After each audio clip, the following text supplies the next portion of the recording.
Hello, everybody, and happy Wednesday. We are back. I'm gonna get us around to our intros as per usual, but just a little disclaimer. My voice is a little messed up today. I went a little too hard in the improv yesterday during my Cosmere game, and I'm paying the price for it today. So, you know, crying, screaming, etc. So we're gonna jump into that. I'm gonna try my best. Anyway, without further ado, we'll start with Soul. Hi folks, my name is Soul. I use they them pronouns, and tonight I will be playing Sinark Fangbreaker, your Tabaxi Roguelock. That's me. Alyssa. Oh no. Hello. I am Alyssa. My pronouns are they, them, and I am playing Revelation, our redemption paladin Asimar. Hey, tomorrow you can find me on Game Master Monday playing in a fundraising stream for an organization in Minnesota that I cannot quite remember which one it is, but come give us money. It will be unhinged, is what it will be. Yeah. Next up, it's Charmy. Hello, it's me, Charmy, also known as Captain Charmy, various places around the internet. I will be playing Aurora Incineratus, the hot girl sorcerer, most powerful sorcerer that's ever lived, just saying. And we both use she, her pronouns. You should also check me out on Saturdays playing Vampire the Masquerade with Mandy over at Another World Tabletop.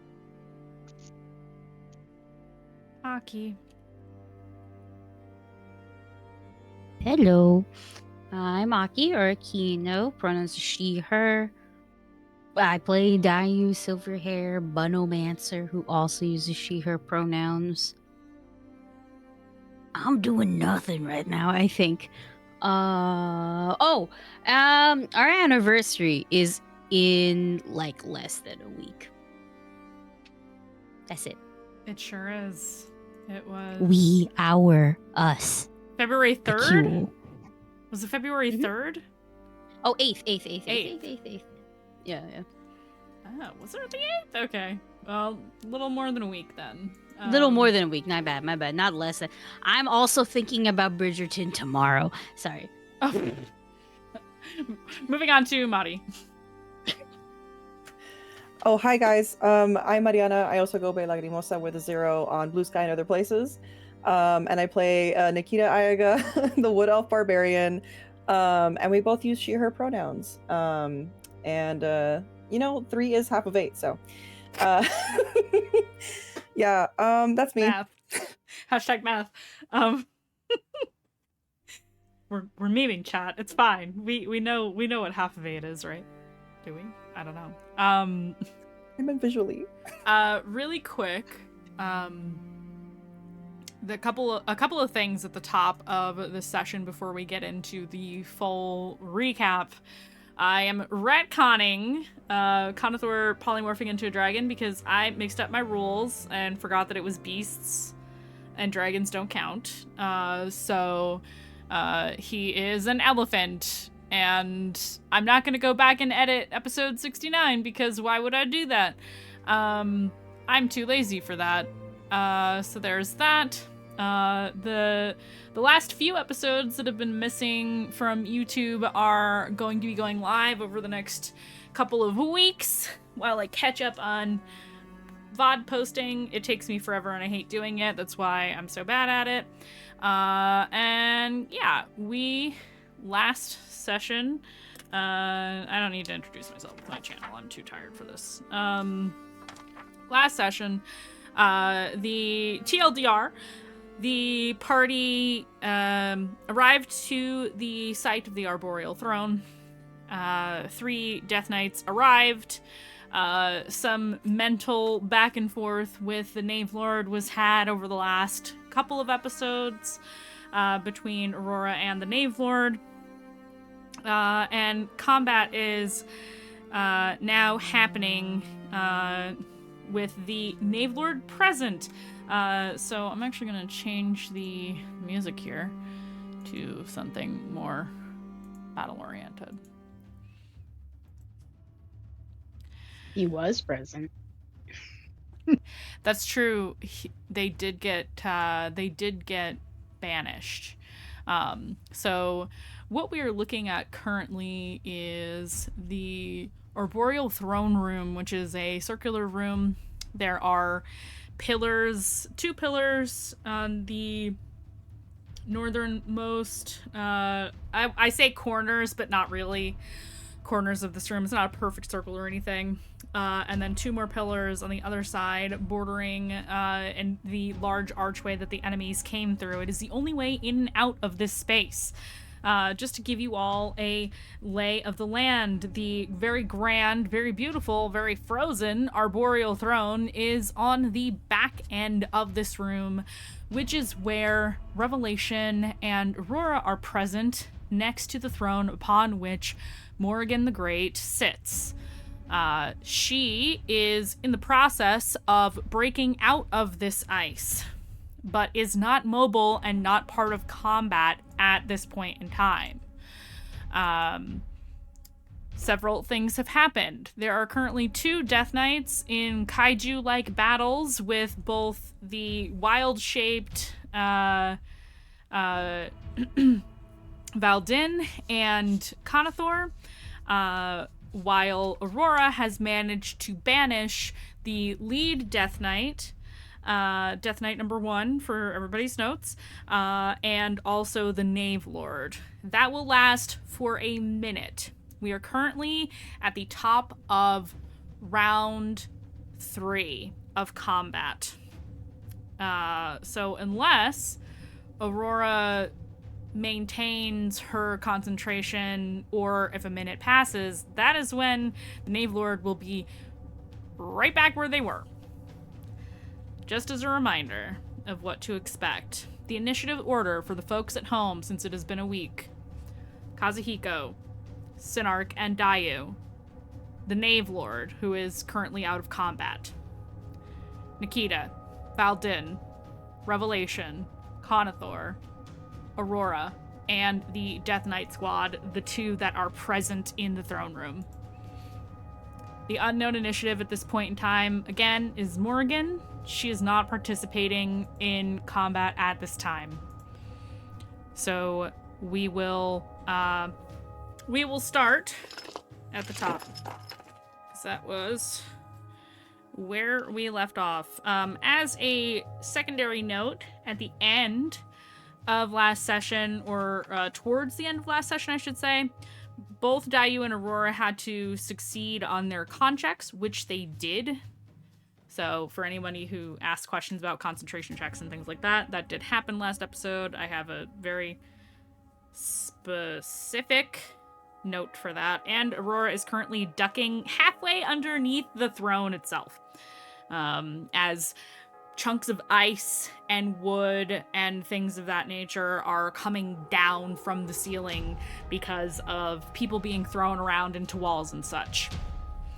We're doing some pretty high-level stuff here, so bear with us with all the details. Kazuhiko is going to do the Kazuhiko thing. He was prepped and waiting, but now that he knows he has an entire minute before the Knave Lord comes back, he is going to move towards the Death Knight that is currently fighting with Conathor. And he's going to use his longsword still, 2-handed.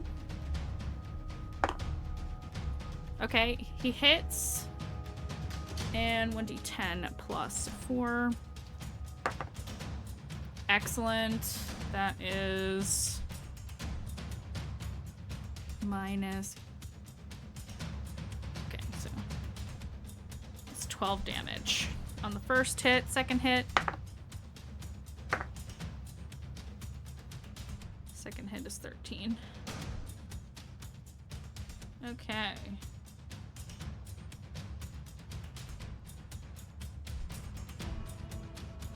Death Knight number 3 is extremely, is pretty wounded. Not extremely, not yet, but he's pretty hurt. And that is Kazu's turn. Sin and Dayu. So Sinark goes first. Dayu, you are on deck before we move on to technically Nikita, because the Knave Lord is not in combat. Okay. Sin is gonna go ahead and go to back up Conathor as well. Actually, no, because he's on the other side. No, he's gonna go back up Valdin and hope he doesn't get crushed by his mentor. Rushing in and going to go ahead and hit with Dirk, or at least attempt to hit. That's not good. 8 plus 11, 19? That does not hit. Alright, so the first attack misses, and then he's going to try for a second attack with his regular short sword. That is a 2, so that's 12. That doesn't hit either. He whiffs twice. That uses bonus action to do two-handed fighting, and that was his move and action. Yep, so that's it. Okay, moving on to Dayu with Nikita on deck. Okay. Just a question for the group. Besides Nikita, did anybody else take a big hit, or am I making shit up? All right, delusional. I will... Let's go... We're gonna heal Nikita, because there is space. Did Kazu get hit? He did, but not a lot. Not a lot, though. Okay. I don't know why. He's I'm like thinking he's only somebody missing else like 20 some odd hit points. I think Yeah, no, Nikita I was just... I think thinking... Nikita got hit the hardest out of everybody. Yeah, I know Nikita is like minus 70. But like, I don't know, in my head I was like, somebody else is bloodied at the very least. Like, I don't think, I guess not. So yeah, I'm gonna run over. And we're gonna do Cure Wounds 4th level on Nikita. So just give me a second here.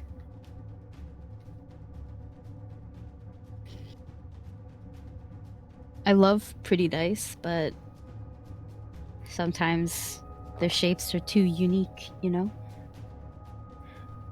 This is the entirely wrong dice. Uh-oh, I'm sorry. Okay.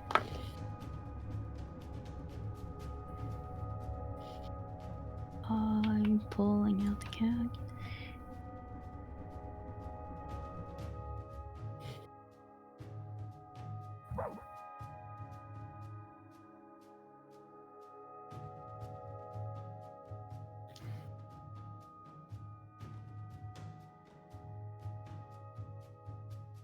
You're gonna heal back 33. That does include my my bard focus healing, and then I'm going to also bonus action heal you with aura vitality, because I am now a hydrogen bomb specifically for healing.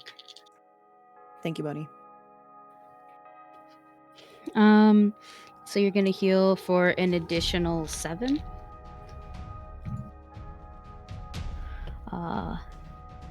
Damn, that was 40. Right? That's like 40, almost 40. Yeah, she looks much better. Thank you. Nice. And whatever movement I have, I'm gonna move as close as back to my original position as I can, just because that was a really good area for my aura vitality range. And that's my whole turn. Alrighty. Yeah, that was 40. Goodness. Bomb. We skip over the Knave Lord's turn and move on to Nikita. It is then Valdin and Rev. All right, I'm gonna try this again. Keep hitting the same way until hopefully something changes. Nikita is going to take her slashes at number 2, I think we said it was, that she's engaged with. And go ahead and slash. Okay, 12 plus 8 is stuff, so that's 20. That I think hits. that hits. Oh, sweet. Yes. Awesome. Woohoo, memory. Gentle reminder, 20 is the AC. Got it.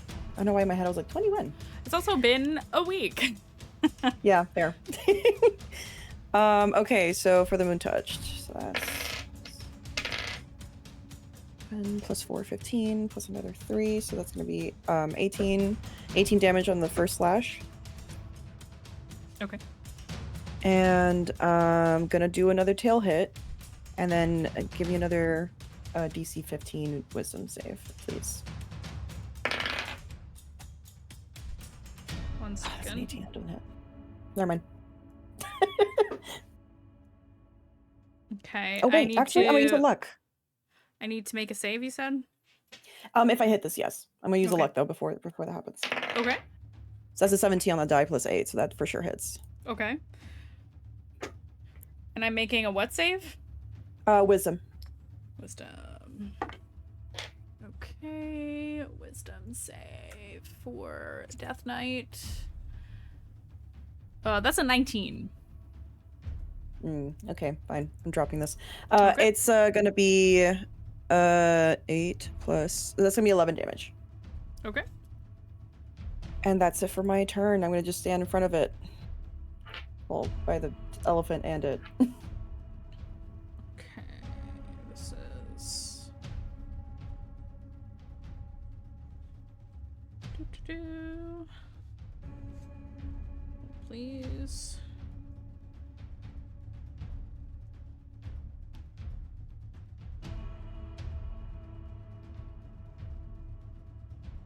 How many hit points does he have? Yeah, okay, that's what I thought. Okay, great. That's it for Nikita? Yep. Okay. I did pre-roll for Valdin. He got a 18 plus a whole lot against number 3 is the one he has been locked in combat with, I believe. So that is multiple dice.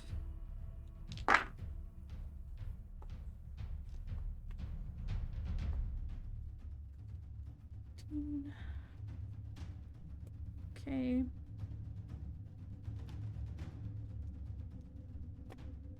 And again. Hits again.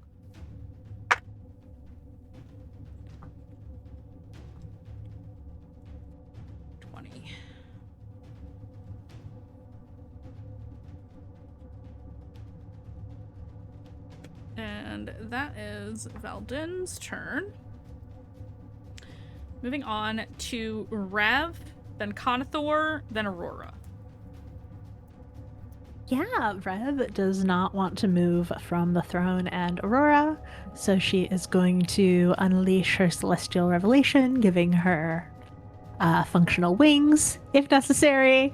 And, okay, I have not used Eldritch Blast before. Do I roll for each blast, or do I just roll once? Yeah, it's hit per blast. Okay, cool. So, however So many I will beams blast. is how many times you roll to hit. Yeah. 3 beams, and I am going for Valdin's Death Knight. Okay. That is a 23. That hits. 17 on the dice, so that hits. Yep. Oop. And nat 20. Excellent. Let's go. I get some crits in chat. Holy shit. Amazing. For a total oh god. I was gonna say that's two regular hits and then one that's a crit. A total of 11 damage. I rolled a 3, For the first- a 4, and a wait. 2 for the crit. Oh. Okay. And that is my turn. Oh, that feels so cursed, actually. Yeah. Wait a second. Hold on. I blame myself. Nikita, no, just because I'm melee now. Don't give me your bad roll.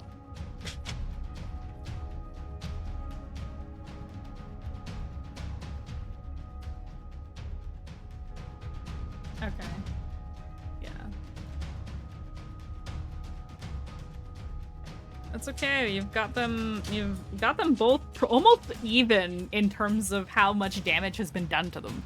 I have to say, you're within like a couple of points of each other for the damage done to the Death Knights that are in the room. So I will say that. Okay, so that is Rev. Moving on to Conathor. Elephant Conathor is going to try the same thing with the Death Knight.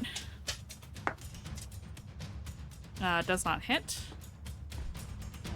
And does hit. 16. Okay. Wow.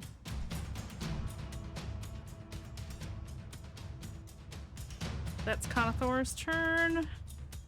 Moving on to Aurora. Yes. Okay. So the Aurora peeks out. The Death Knight by Valdin is the one she can see best, probably. Yeah, that's the one you have the better line of sight on. Okay. Let me just take a look here and make sure. Yes, I can twin this. Okay. So, can she see both Death Knights from looking out around the corner, or just one? So if you're getting out of like the half cover that you're kind of in, yes, absolutely. If you're staying halfway under the frozen throne, no. I'll say she steps out for this. It's important enough. Yeah. So the idea is to Chaos Bolt, warbling mass of lightning gathered into her hands that then starts changing color like it can't decide what to be, and I'm going to cast it at 2nd level and twin it. So I roll to hit first. Let's see how it goes. That's pretty good.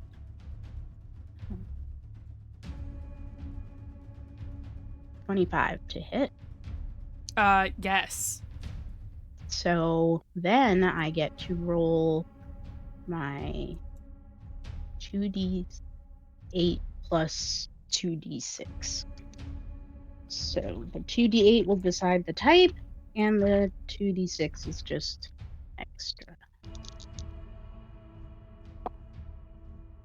Okay, so my options are force damage or psychic damage.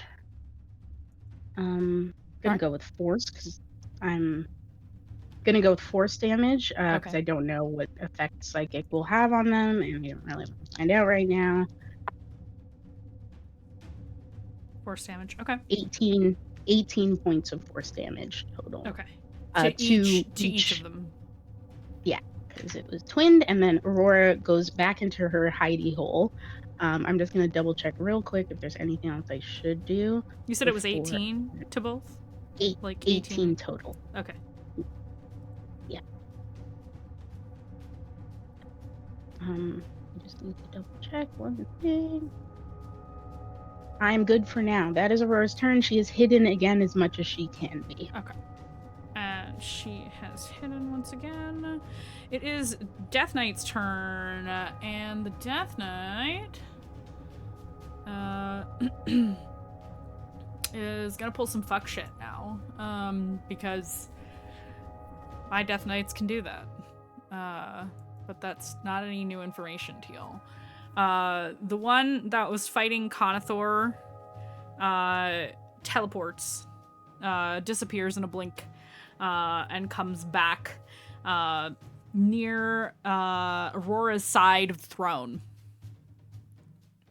and takes a swing. He saw her peek out and took an opportunity. So that's with the longsword. That is 28 to hit you. And that would be... Impossible not to hit. Impossible.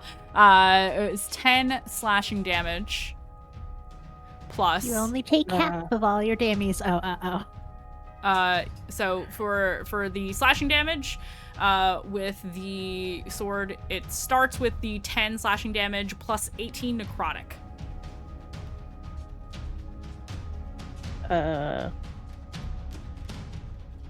Sorry, is that also halved?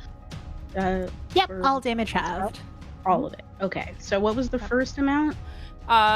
10 slashing Okay. and 18 necrotic. So it would be So 5. Yeah, I'm good. I've already halved it. I just had to type it in and apply it as I went, All so good. I didn't forget the first number. Okay, that's the first hit. The second hit. So let me, while you're doing that, I'm rolling Yeah. Constitution. 19 plus stuff. I'm good. The second hit is only a 13. I do not believe that hits you. It does Your not. AC is 15, right? Yeah, that's what I thought. Okay, Correct. third attack. Oh, my AC is 16. Oh. That one is... Oh, right. That was easy math. I'm just tired. It's a dirty 20.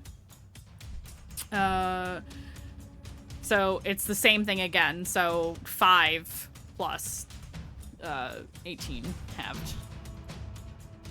18. You know, words. 9. 5 and 9. There, I halved it for you. And that is it for that Death Knight.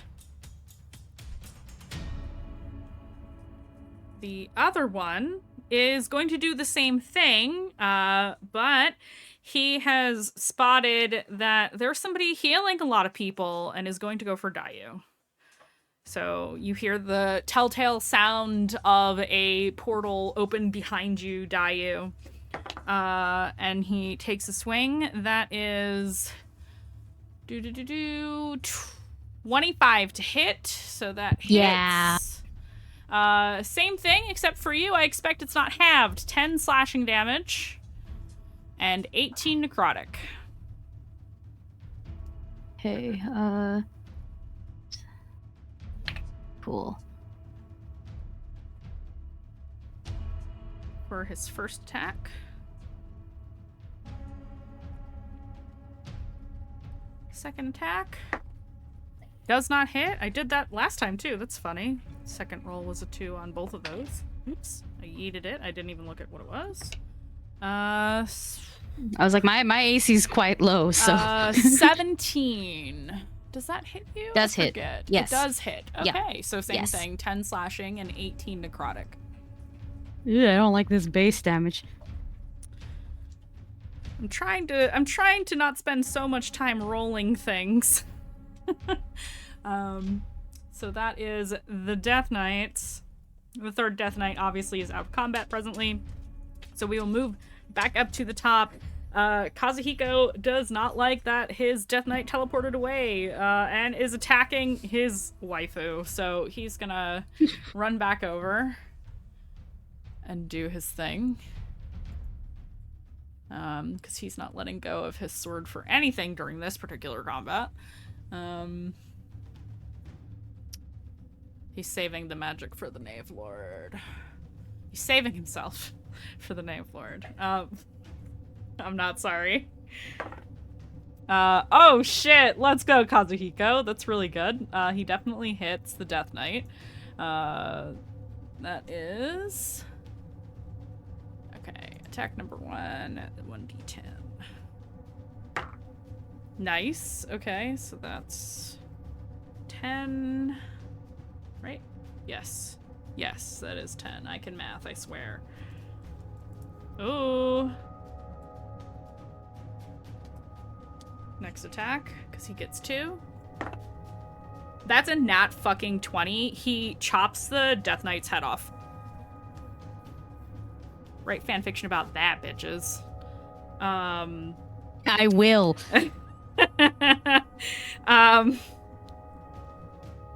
moving on to Sin and Dayu. So Sin, it's your turn first. Okay, we lost. One of the Death Knight's gone. The other one is teleported away, and he also hates losing his Death Knight.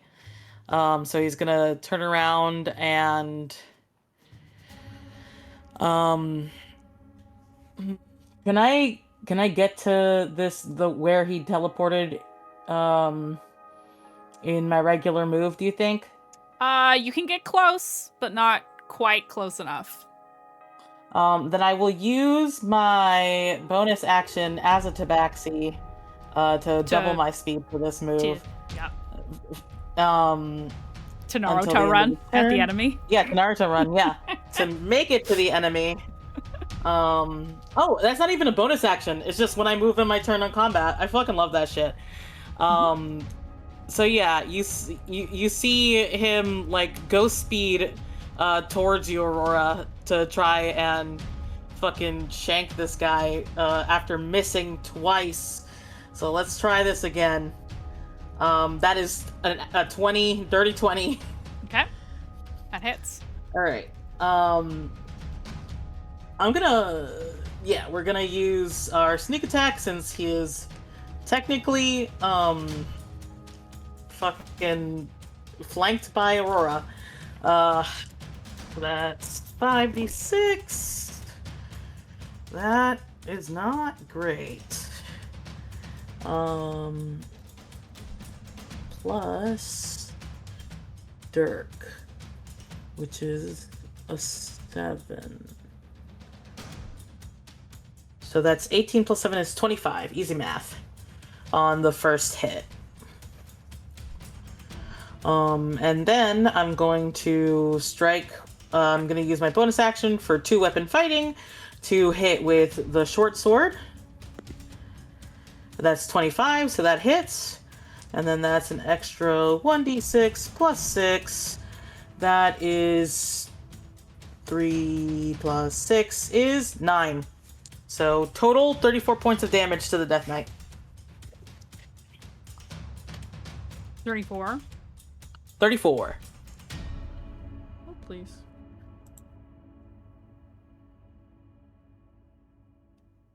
Describe your kill. Oh, this one is definitely like the sword sort of like breaks through the back of the Death Knight, twists, and then like its spine falls apart and it collapses.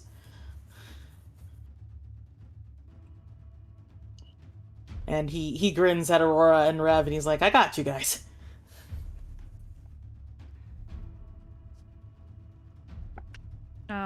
Anybody want to make heated rivalry jokes while we still can?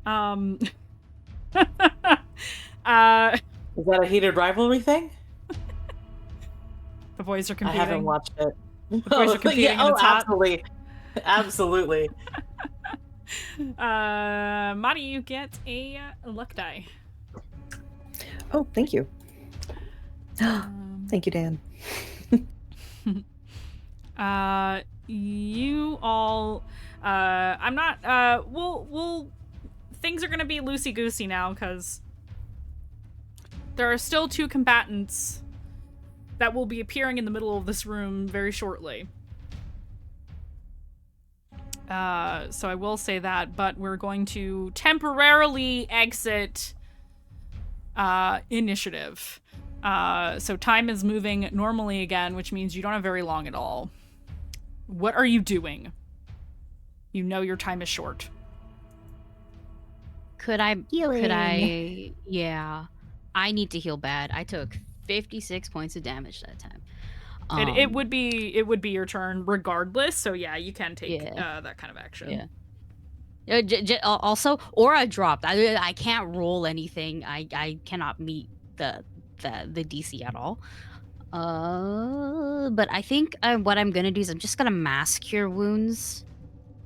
Everybody. So that's a 30-foot radius, and that will just hit everybody. Conathor, Kazu, that kind of stuff.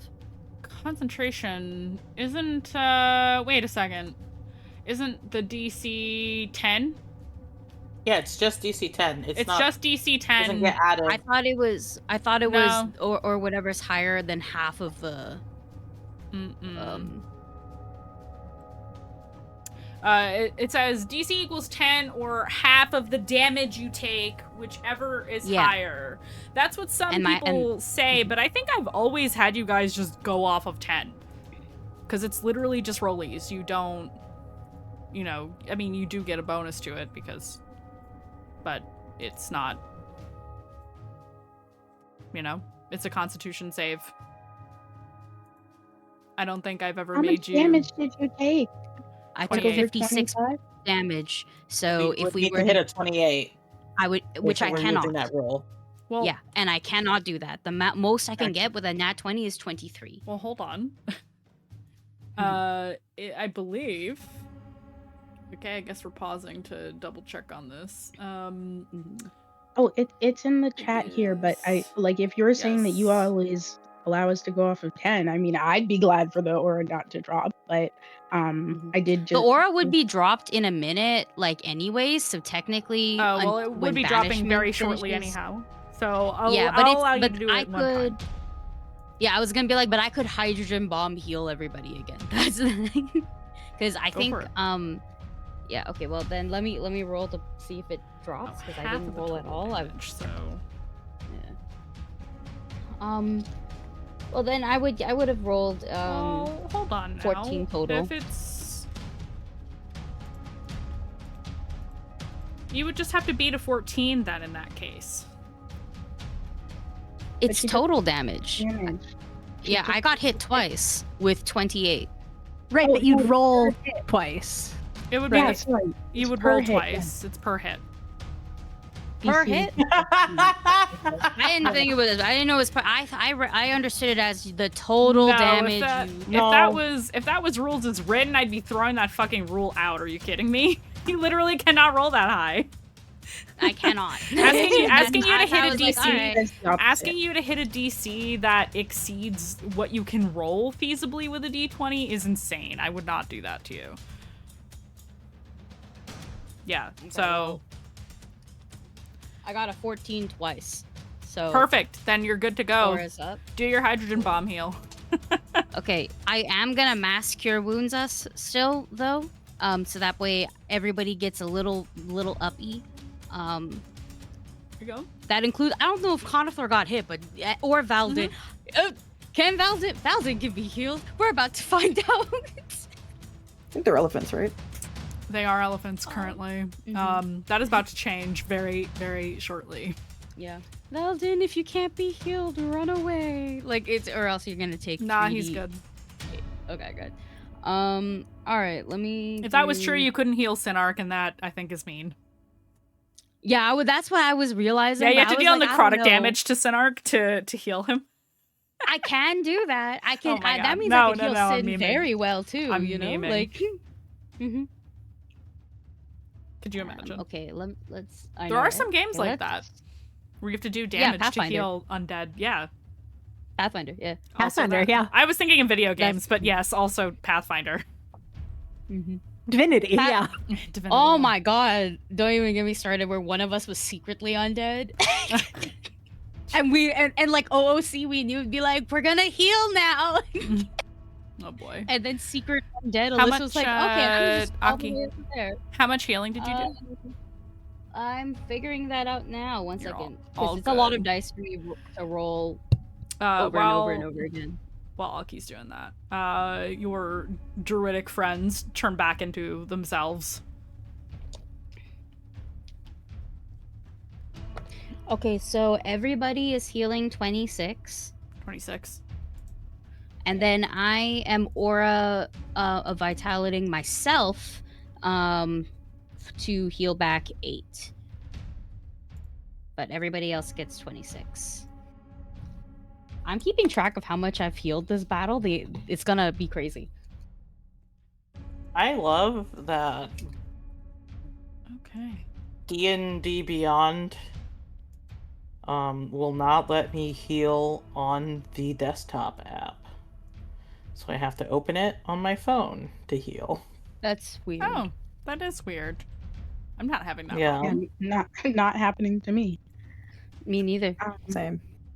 I will say in the lull of time, Yes. when we are out of combat, Aurora reminds everyone, remember where that Death Knight and the Knave Lord were. That's where they'll come back, if they can. Very shortly. And then she's trying to hide behind this column, if that's possible, that's kind of in the corner on the side where she was. Okay. Yeah, kind of back behind the throne. Yeah, the idea is like to be on the side that's further away from the throne, but behind it, like to use it as cover. Got it. How thick is it? Like, is it like 3/4 cover situation? Is it full? Is it half? If you are completely, well, you can't really get behind the pillar fully, because it's kind of it's like almost butt up against the wall. There's like a very small amount of space between it and the wall. The way I have it drawn in the diagram. Yeah, I would say you're also, it's a big column and you're small, so I would say, yeah, you could probably, I would say like 3/4 cover is fair. Wait, that's good enough for me. Thank Yeah. you. And just trying to hide and concentrate and not get ice falling on her. Yeah. I'm going to, Sin is going to run back to where he remembers that the Knave Lord is going to be and use 3 charges off Dirk to cast invisibility. Okay, you do that. Yep. Kazuhiko, That'll be a fun surprise for later. Kazuhiko is getting ready. Valdin is kind of making his way around the room. How long did you say we have? Maybe, what, 30 seconds? Oh, okay. She's like counting down. Oh, wait. Before you finish counting down, do I have time to pop Aura back up so I don't have to waste an action in battle? You sure don't. As Aurora is counting down, you hear that familiar pop in the air as wrenched back into this realm is the Death Knight standing in the middle of the room. However, you don't see the Knave Lord.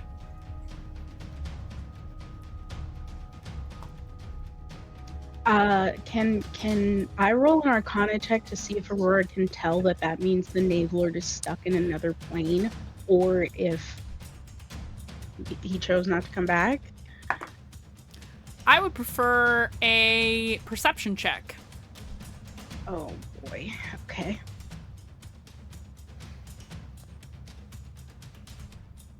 Four. Unfortunate. I'll say we're jumping back into the combat order again. So same initiative as before, just to keep it streamlined. As you see this Death Knight manifest in the middle of this room once again, he immediately is ready to do battle, but it's not his turn. I will say, let's see, what's everybody's passive perception? Mine's 20. 21. Yeah, okay. A lot of you have pretty high passive perception, except for Aurora. Man, a lot of you have 20. Jeez. Multiple of you have 20 as your passive perception. That's bonkers. Wisdom. Yeah. You feel like they're here, but you don't see them. You can feel the gravity of the Knave Lord's presence. It is now Nikita's turn. This My is kind turn. of mayhaps. Actually, did you? Yeah, we finished with Sin, and then I just kind of went afterwards. Yeah, you did your Does healing. that count as my turn? Yes. Okay. Oh, okay. So the Death Knight is back. don't know where the Knave Lord is. Correct. Does the Knave Lord... Remember how we've kind of talked about how we could smell these festering? Correct. We tend to. Knave Lord, are they smelly? Can I tell where they are at all by that? Or is it just very like presence, like, okay, got it. Cool. You don't remember. A little more alarming. Okay, cool. Well, there's an enemy in front of us, and this is really bad. Yeah, I guess I will engage. You going for the Death Knight? Yeah, I do feel like if I separate, it's going to be an issue. However, we got to start killing them, or keep killing them. Okay, that is a 15 on the die plus 8 for our first attack. That hits. Also, forgot to say, time has passed because everything is gone. If you allow me, may I rage again? Yes. Okay, cool. Okay, so that means for this attack.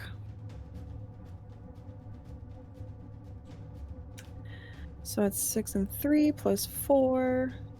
So 13 plus another 3. It's a 13. Okay, so that's 16. So 16 on that first hit. Okay. 16 I'm not damage. going to go for it this time. I'm just going to do the second attack normal again with my sword. Go for it. Sorry, that's super loud. That is a 5 on the die. Don't hit. It definitely does not hit. Moving on to Valdin, who is using his movement to get closer to the throne area, near his friend, near Revelation and where Aurora is hiding. He's holding his staff like in like a defensive kind of way, as though he is waiting for something to happen. Moving on to Rev. Hey, I would like to attempt to dispel magic. Choose one creature, object, or magical effect within range, which is 120 feet. Any spell of third level or lower on the target ends. It does not say I have to be able to see the target. Yes. So, if they're using invisibility, can I attempt it on the Knave Lord? You sure can. Okay, that is what I would like to do. Excellent. And you're casting that at what level? Third, which is the highest slot I have. Yes. Double checking myself here really quick.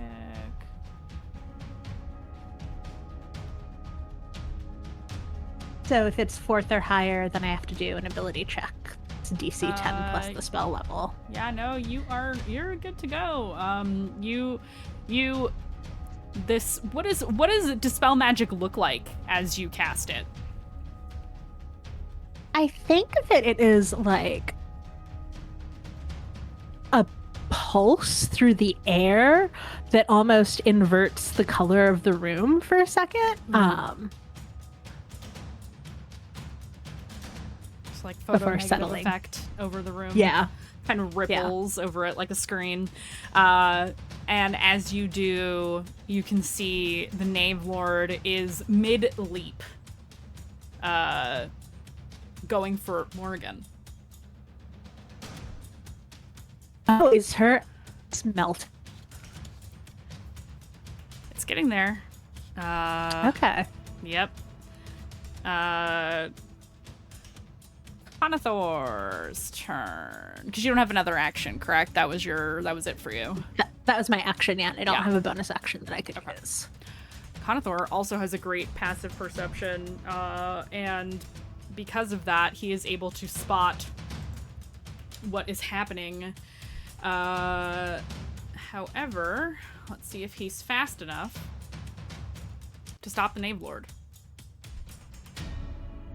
As he uses Wall of Thorns to attempt to block the Knave Lord from reaching Morgan. Let's see. This one is... Okay, so for anybody who hits it, it's DC 16, I believe. Yes. Okay, so the saving throw will take effect. You watch as this wall of thorns encompasses where Morrigan the Great sits still, trying to rise out of the ice to protect her.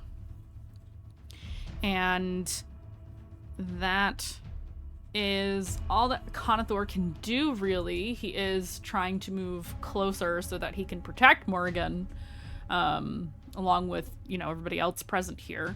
And I think now's a good time for legendary action to take effect. So let me pull up the stat block for the Knave Lord. Oh, it's not Morrigan's legendary action coming to save us? Absolutely not.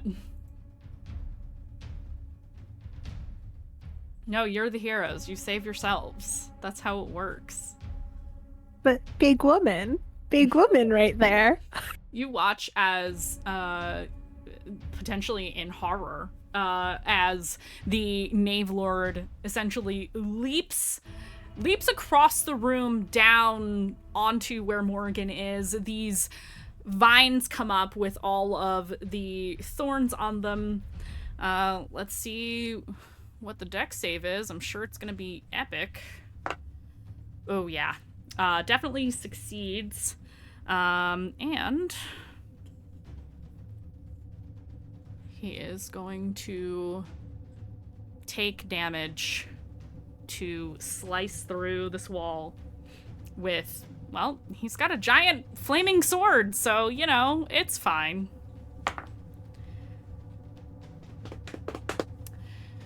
It doesn't hit.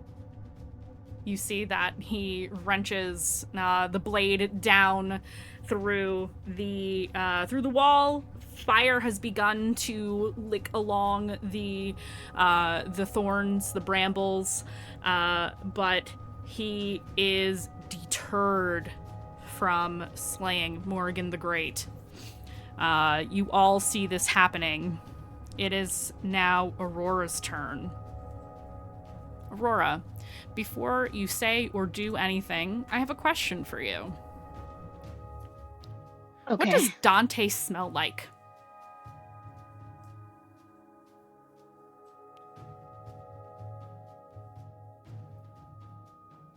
The oil she uses to keep her weapons in top condition. Honey. You smell it? Yeah. Aurora looks around. That's her first instinct. Is there a sense of direction, or is this just like a thing that is caught her attention? It has caught your attention. It's almost like someone has left the room and you still smell their perfume or their cologne after they step outside. Just for the briefest moment. That's what you smell. And as you look, because you were hiding behind the pillar, you can see what's happening. You can hear what's happening. Conathor is trying to shield Morrigan, and the Knave Lord is attempting to cut through. What do you do? I'm definitely within 120 feet, so what I'm gonna do is call a handful of lightning that snakes over the hand and grows and is thrown towards the Knave Lord and cast Bigby's hand. I am going to do... sorry, let me ask one clarifying question. Mm-hmm. Is the Knave Lord medium-sized creature? Yeah. Great. So, yeah, like a person is, yep. Then Or the average grasping hand is what Aurora's hand of electricity does towards the Knave Lord in an attempt to grapple. So the hand is within 5 feet of the Knave Lord. Mm-hmm. I have advantage on the strength check to do so because the Knave Lord is medium or is medium. Okay. And it has a strength of 26. Okay. So I have to roll a strength save, correct? No, I have to roll a strength. Oh, no, wait. You do have to contest the grapple. So what do you do that? I believe it's An strength on athletics, I strength. guess? Or a strength save? I'll double check. Okay. Do.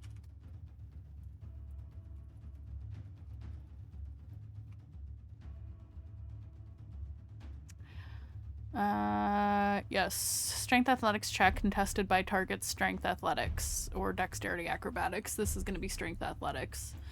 So athletics for the Knave Lord is kind of absurd. That is... 1 second. Oh. I'll write it down so I don't forget it.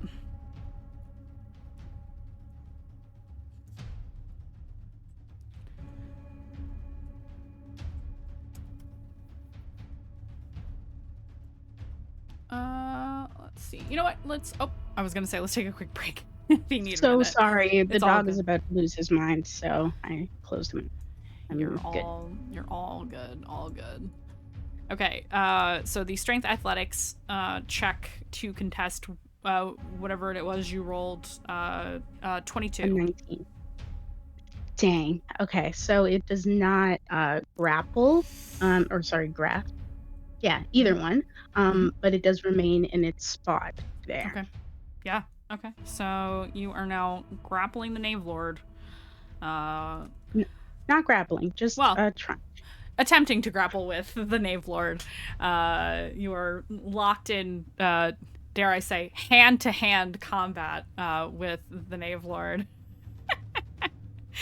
Now,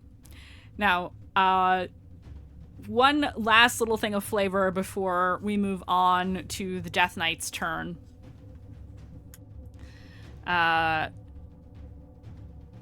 The pendant around your neck, the timepiece, begins to hum.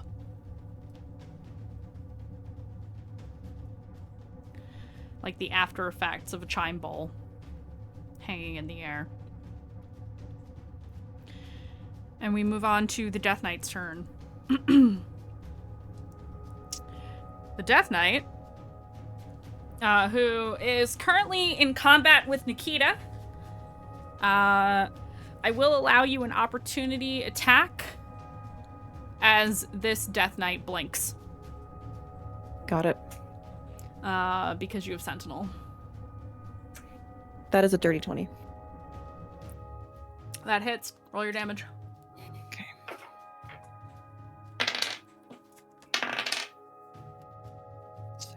Plus 4, was it? Let me pull it up again. Yeah, plus 4. So 6 plus 4, 10 plus 3, so 13 damage on that. Excellent. We'll see if it's enough to slow him down, except it isn't. All right. Would it work with my Sentinel at all? Huh? Would it work with my Sentinel at all? What would? Because if I activate my Sentinel, like they can't take they can't necessarily disengage, and also their movement moves to 0. But if they're teleporting, I don't know. You know what? I'll allow it. You prevent them from teleporting. The portal kind of pops out of existence when you hit. Awesome. At the top of initiative, before Kazuhiko goes, you see something that you didn't notice at first. There are pools of dark goo on the floor that are beginning to writhe and move where the Death Knights died. And that is up to Kazu. Kazu sees the Knave Lord and it has about had it with all of this. He is going to use... he is gonna... Actually, at the Death Knight, because he's proving difficult, he is going to... Not max level. Maybe one down. Guiding Bolt. go? Here it is. Okay. Oh, wrong dice. That is... Doesn't quite hit. So that's Kazu's turn. Moving on to Sin, then Dayu. Okay. Sin is going to move right to... He was hoping to do like a surprise attack on him, but he's invisible.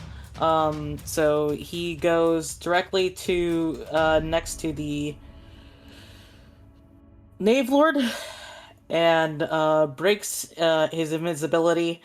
So you just see like a shimmer in the air, and he's there, and he's trying to stab the Knave Lord. Okay, go for it. Okay, that is a 28 to hit. That hits. He has Kazu next to him, so we're gonna sneak attack him. Oh, that's beautiful. 12, 17 plus 8 is 25, plus another 7 is 32. Damage from Dirk for the first hit. Okay. And then he's going to use his bonus action to two-weapon fighting. And he's going to try and hit with his +1 short sword. 21. That hits. All right. And do another d6 of damage. That's a 6. Yes. 12 damage. 12. To the Knave. 12 more damage to the Knave Lord. Got it.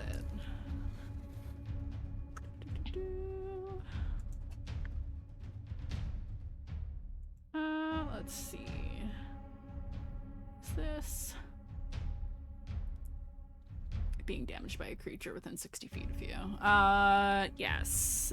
The Knave Lord is... Oh no, I think that save was a reaction technically. Sure was. So I don't think he has the ability to react currently. So we'll move on. Anything else on your turn? No, sorry, that was it. Okay. That was all my actions. Dayu. Movement, action. Okay. Okay. So, just to like reiterate, Yes. the previous, the last Death Knight is still in its place because it got sentineled. Mm-hmm. Yes. Okay. I just wanted to double check that because it was bouncing around for me. And then the Knave Lord is by Morgan. In front of Morgan. Okay, Yes. okay. Now currently being held back by kind of starting to burn away Wall of Thorns and Bigby's hand. Cool. Just double checking my spells. I guess the real question is, do you guys want to let Morgan die or not? We doing a good job trying to not do that. Don't lean towards the camera like that. I was like, Just like, I was like, oh, you're in bitch! trouble. Ooh. Okay, okay, that's good to know. So, like, we're aware that the Knave Lord can cast some kind of magic. Yes. I would say that's yeah. very evident from Very the evident. few yeah. times that you've seen him. Okay. Okay, let me, I'm gonna determine a tail with my bonus action first. Yeah, go for it. I fully grabbed the wrong die and did that with confidence.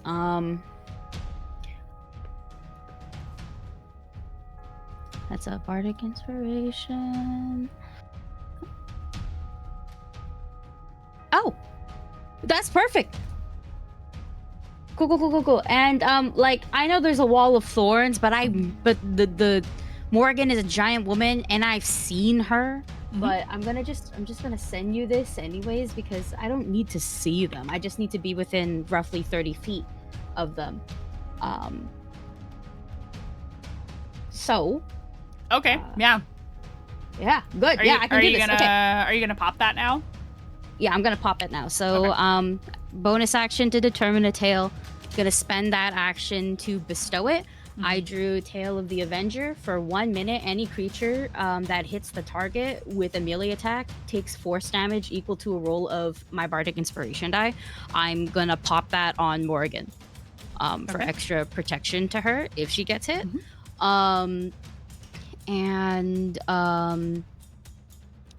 Okay, so we haven't seen this guy literally in like almost 2 years. But the Oni comes back. Oh yeah. So Morgan's a giant woman, and the Oni was always like towering over Dayu. I think for the purpose of the spell, the Oni gets bigger than Morgan. So now we're just ridiculous on room size here. But it's just there menacingly. But kind of just a protective aura around her specifically. And I think where am I again? I think I'm still in a giant man. Giant man. Giant man. Big, big titties for everybody.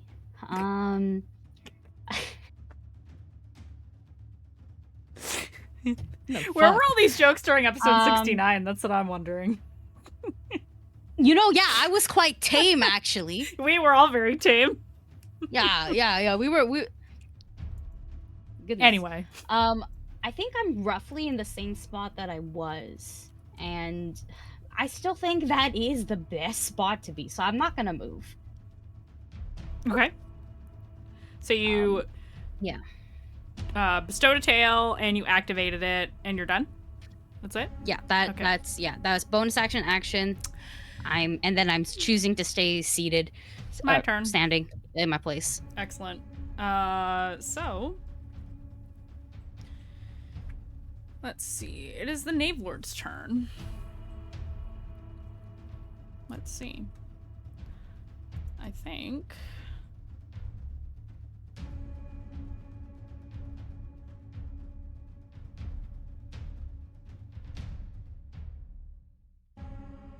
Okay. You watch. Is this a bonus action? I forget. Yes. Okay, great. You watch as you hear it. You hear like this. I'm not gonna do it because my voice is messed up today, but you hear like this low kind of laughter coming from the Knave Lord, and you see that this red kind of sparkling almost sheen moves over his armor, and the eyes glow a brighter red as they cast well, it's not really a casting, but they emit an aura of hate.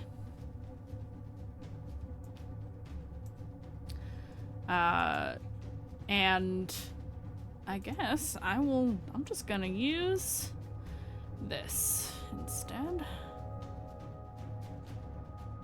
Since you didn't manage to knock him off of Morrigan, he's going to try again.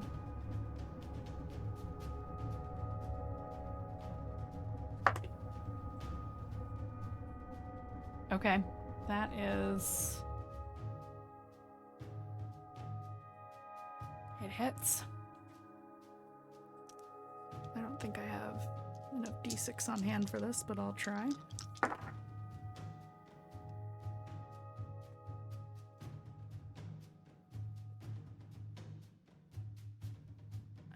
That one is... Oops, I'm wrong. That's the wrong dice. I need this one. Plus 16. Goddamn. Okay, that is 21 damage plus a lot Let's see, where did it go? I will take it instead of Morrigan, please. Okay. Oh, okay. Are you sure? Yup. Alrighty. Okay, so the base damage for that was... I heard a 21. Yes, 21 plus. I have to calculate this one because I haven't done this yet with him. Where is it? Here it is. Oh, she has to save. So if you're taking it instead, well, I guess she would save and then you would take the damage. Take close, yeah. Okay, I'll try. It's a disadvantage because Morgan's not really fully awake yet. She gets a +5 because she's in my aura. Okay, what is the... Excuse me. Does not save. So that is an additional 4 and 1. So we'll do 3 first. 9, 10.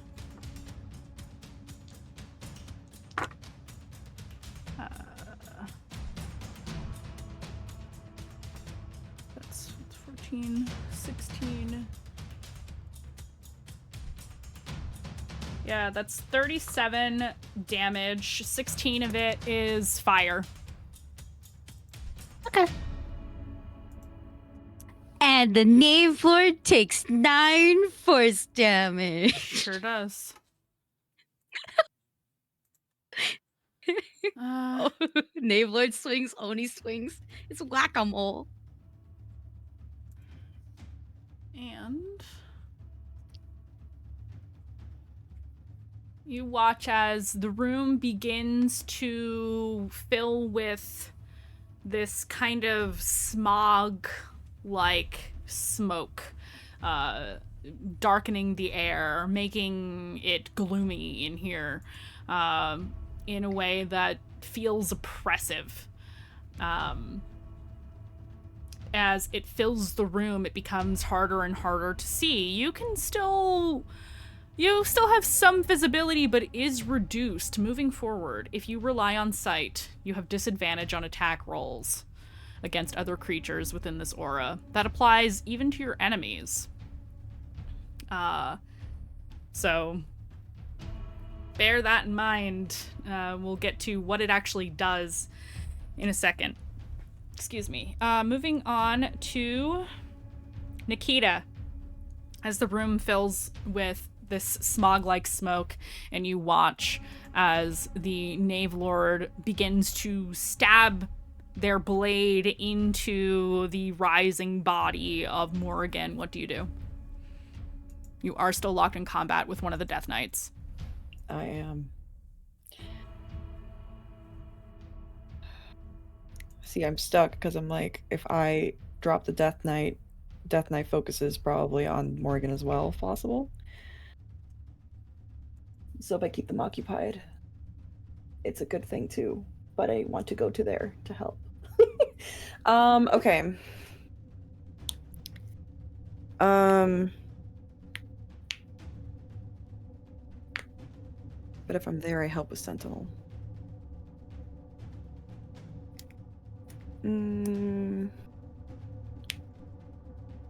I'm so sorry. I have a little bit of choice anxiety right now. Well, I'll tell you, time is running out. Yeah. So I think I'm still locked in, and the distance is still. It's just a smog, right? So I can't really I'm starting to lose vision of what's going on in there. You moving forward will have disadvantage on attack rolls. Okay. Yes. Got it. Okay. Then yeah, I think I'm just gonna keep this guy locked here. I think that's my choice for now. Okay. All right. So I'm gonna do 2 attacks, but I guess I'm scared of making it reckless with the Death Knight. They're scary as hell. I'm just gonna leave it as is. I'm just gonna go for my attacks. Okay, go for it. That is disadvantage. Hold on. 7 on the die. So first hit doesn't hit. Mm-mm. Nope. Yeah. All right, second attack.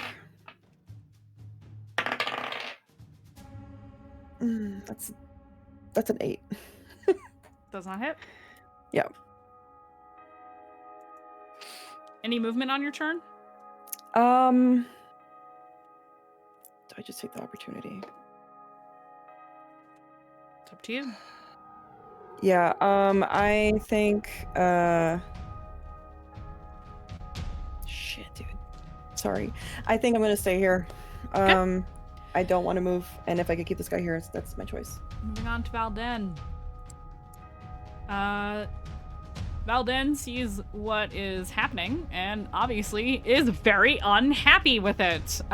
He reaches out towards you, Sin. Activate the beacon. What are you doing? Yes. Am I dumb, Mandy? Is this something that you've told me about? He's looking at Dirk. Oh. Okay. And he will, he's gonna do something that Conathor can do, normally. He is going to, oh, that actually wouldn't work.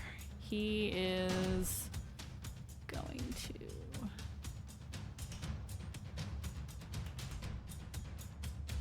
oh yeah, this works. He is going to, kind of in conjunction with Conathor, try to protect Morrigan. Except he's gonna do it in a little bit of a different way. He's gonna, like, leap at the Knave Lord. And you can tell that it's burning his skin to do it. He jumps on top of the Knave Lord, trying to, like, wrench them away from Morrigan, and you can hear the you can feel the burn, is all I'll say. And he tries to wrench him back. So there's going to be contested here. Okay, Knave Lord of course wins. He's significantly physically stronger than Valden. But as Valden does, you see that despite the state of the Knave Lord, lichen and moss and all of these things start growing along the side of the armor. And there are motes in the air, and you hear coughing from within the helmet of the Knave Lord. You're not sure what Valden just did, but he did something. Moving on to Rev. Yeah, it's getting a little crowded around the Knave Lord, but Rev will move over there and attempt to hit with the Holy Avenger. That was a good roll. Oh, I got a 17 and an 18. So 17 plus 12 is 29 Yeah. to hit. Oh, yeah. Okay, I will use a smite, a shining smite, Yeah, let's go. specifically, Okay. which makes the target shed bright light. Attack rolls against it have advantage, and it can't benefit from invisible. Ah, shit. I forgot to make people roll for things. Oh, no. Well, I'm so sorry. Finish your thing, and then I'll make people retroactively roll, because it's important. uh-oh. Does radiant damage versus, like, regular damage matter for this one? Yes, type of damage does matter. Okay, so that is... And, sorry, the Knave Lord is not undead or fiend, correct? No. Okay. So that is 16 slashing damage, or... How much did you say and it was? 16. Okay, 16. Got it. And then 10 radiant. Okay, 10 radiant. Got it. Okay. And the advantage... Oh, sorry, yes, no, do your thing. No, you go ahead. Okay. The advantage and disadvantage cancel out, so I'm just rolling flat for my second attack, right? Yep. That's just a 9 on the dice, so that would be 21 to hit. That hits. Oh, awesome.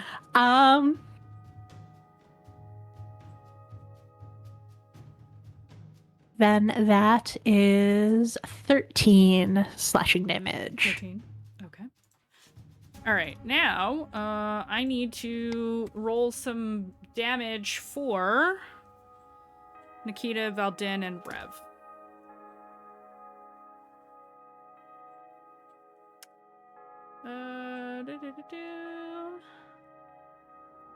We'll just say it's 2 because it's different from this. So that's 2d10. I think that's fair rather than 4. Oof. Okay. 12 psychic damage to Nikita, Valdin, Revelation.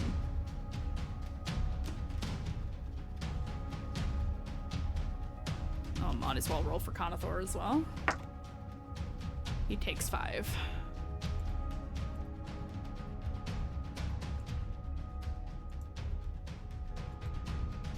Okay, 2d10. Got it. Okay. Conathor he sees that the Knave Lord is making it through the through his wall. And he is going to try something else.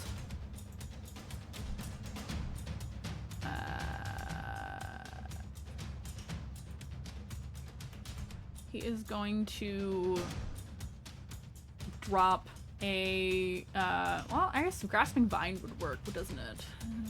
Spell Direct Vine. Lash out at a creature. No, it doesn't grab. Bummer. Okay. Yeah, Moonbeam. He's going to Moonbeam at the Knave Lord.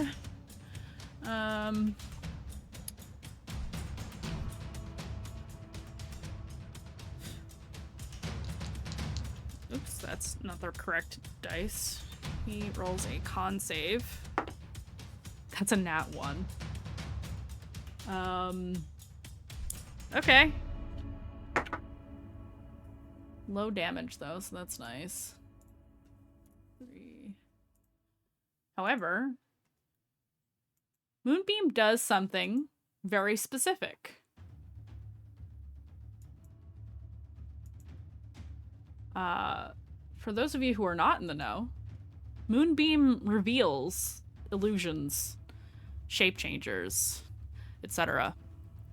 The image of the Knave Lord begins to flicker out of existence and then disappear altogether.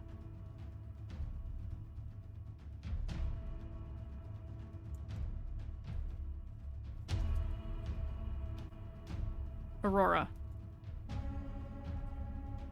Yes.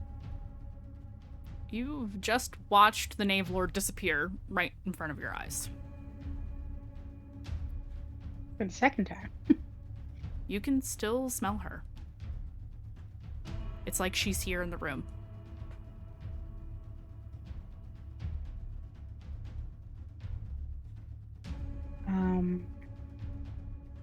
Aurora switches her focus.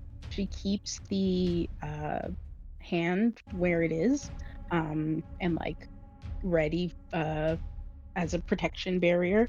But she tries to follow. Can I do a perception to see if there's a direction that Aurora feels called to go in? Yeah, give me perception.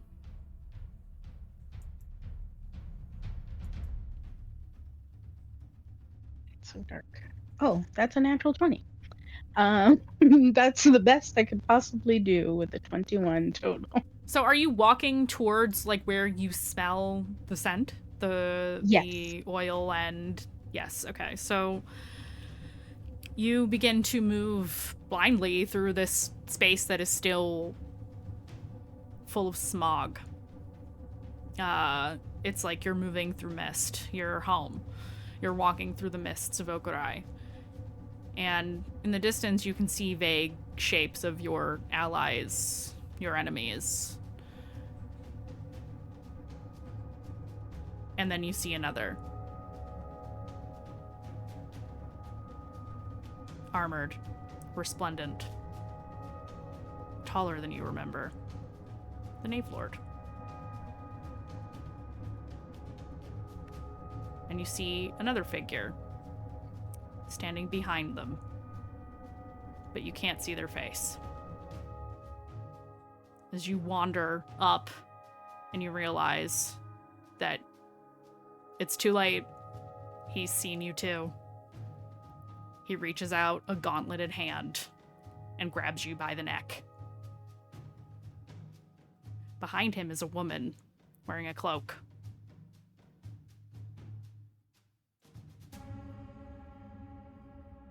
Aurora chokes out as she's being choked. Where's my sister? Right here. And he stabs you. Through the middle. With your sword. With his sword. The timepiece is still humming.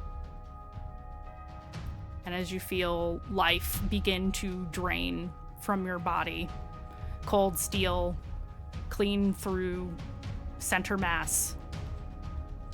If you could do anything right now, what would you do? If I could turn back time.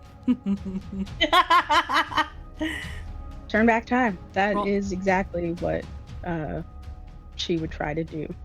Roll me a D100. Okay.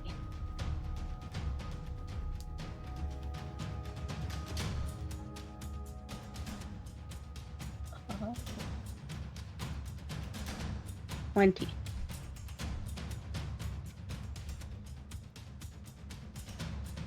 This feels right.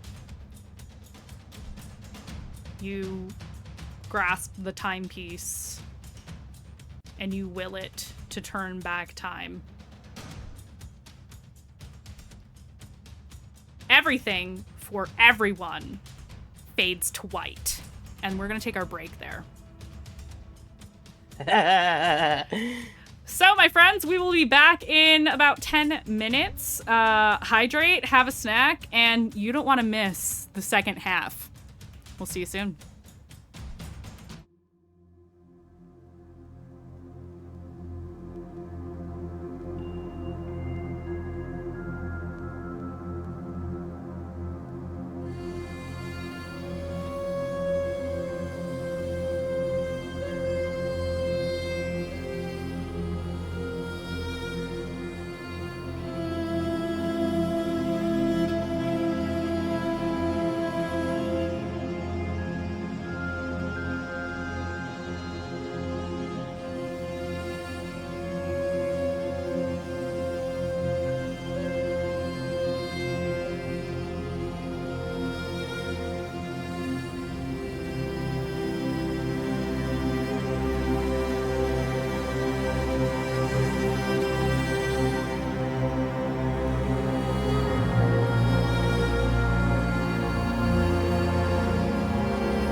have to make magic happen. I have to make the music happen.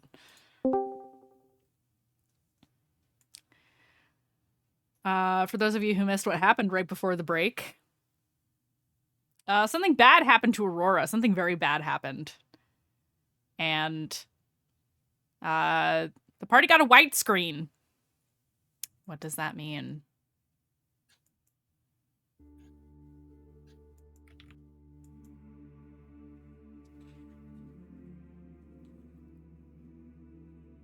The 5 of you are standing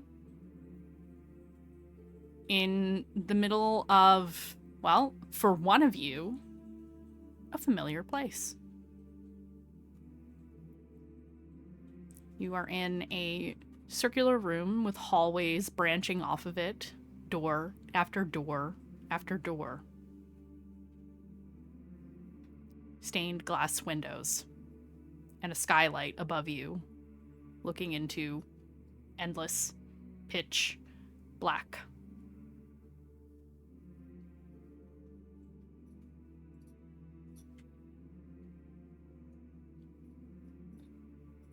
Mere moments ago, you were locked in what seemed like a near victorious combat.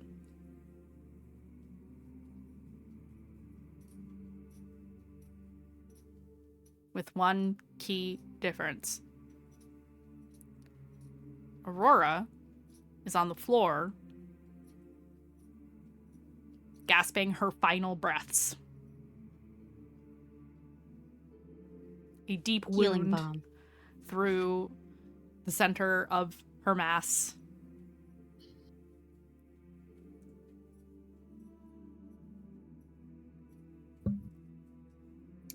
And before anything happens,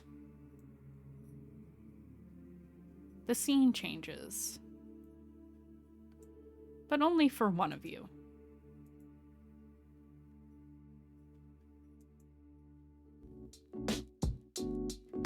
Rory.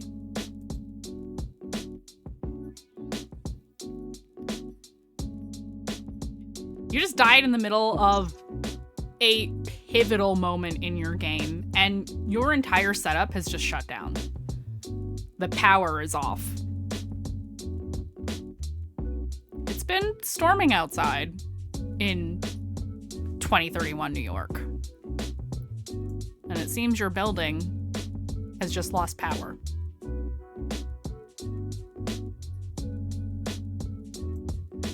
Rory wrenches off her whole VR kit, like almost breaking it in the process. And this thing is very expensive, so the gravity of that is lost on her at the moment, but shouldn't be.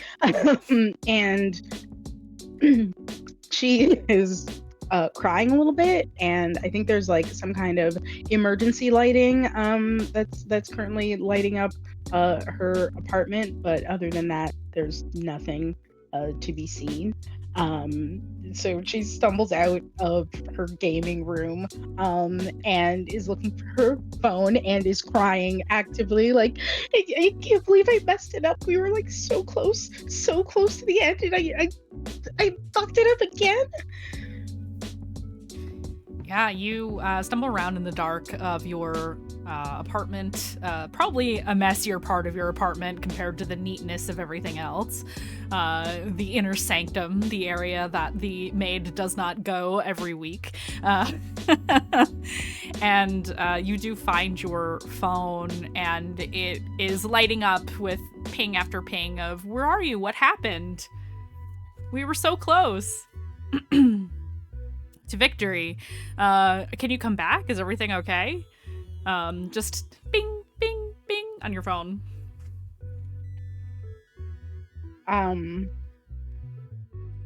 She opens up what I presume is the group chat, and just posts like 20 crying emojis and 20 skulls, and then in all caps, power outage.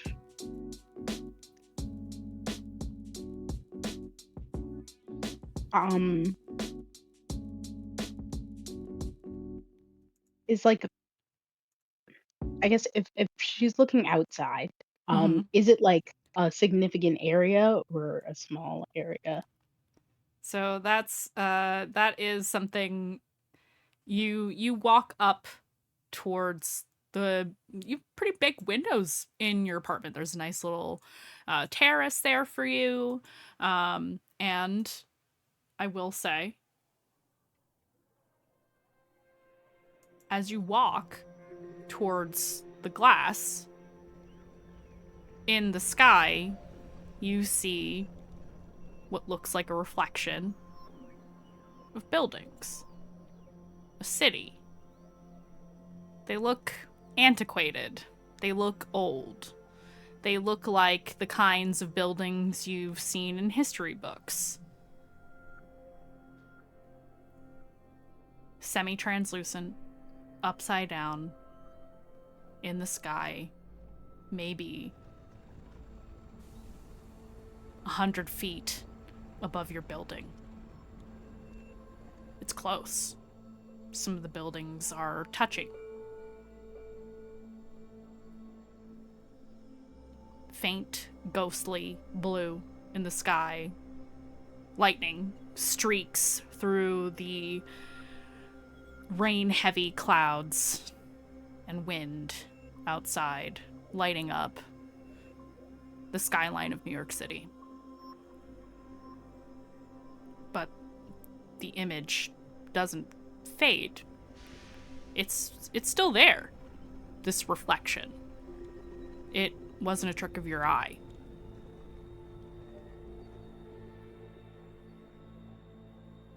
Roll me a d20. See if you recognize what this is.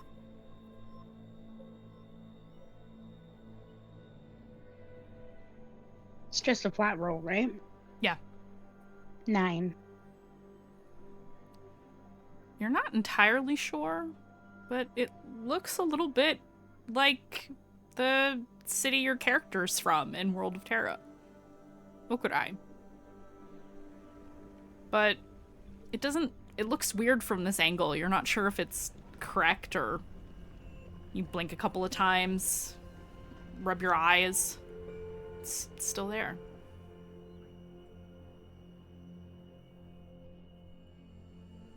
I think with the understanding that she's not going to be able to get back into game until lights are on, Lori's gonna grab a designer rain jacket from her closet and head upstairs in the building to the roof. Okay. Yeah. And she's bringing her phone and into the group chat just says, I can't get back now. And then on a side chat, just to Nikki, says, there's something weird above my building. I'm going to check it out.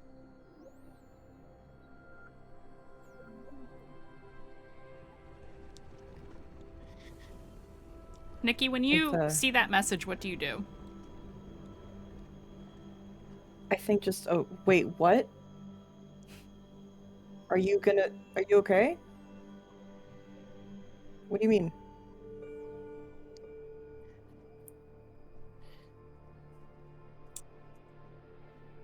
I think that's the response that she tries to give her. She's just confused and disoriented from the game too, probably. Multitasking. Back she gets it looks like there's like a cool game related image, like a projection or something, but I might just be stuck in the game in my head.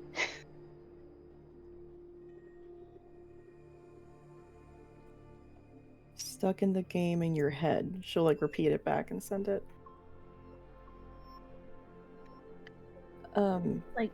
Like we were so close and then I screwed it up. She's gonna send, baby, you didn't screw anything up. What is this about a projection? And I think it's probably here that she stops responding because she is looking out from if there is a way for her to get out onto either a rooftop terrace or like uh, upper level roof. Yeah. Normally there is a pool on the roof, but it is covered for the season. It is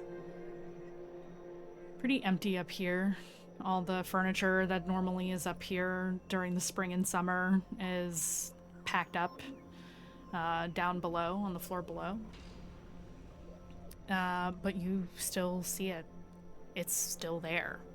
As real as the nose on your face. This reflection in the sky, this faint blue image. And then it hits you.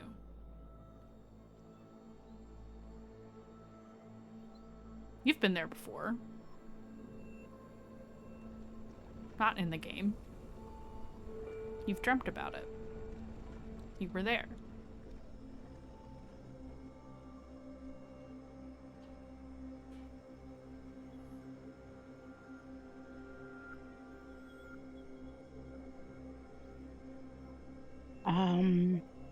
Rory's gonna take a selfie with the image and basically see in this moment if she can record this for posterity. You start the video in selfie mode. And you can see as it's recording, the image isn't being recorded on your device.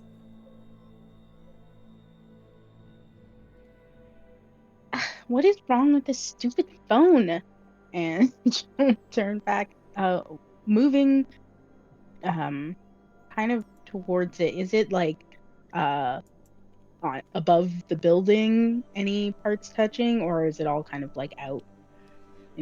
So above your building, it's about 100 feet up from where you are. You can't, even on the roof, you couldn't touch it if you tried. But you can see other buildings nearby that are taller. Some are touching different buildings.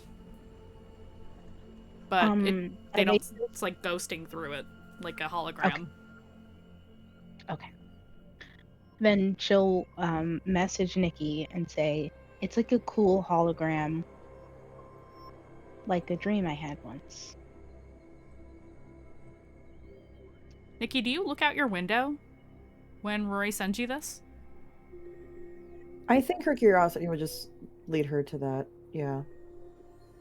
You look out the window, and though you live a little bit outside of Manhattan, outside of really New York City, like, proper, you can see it too. Buildings in the sky.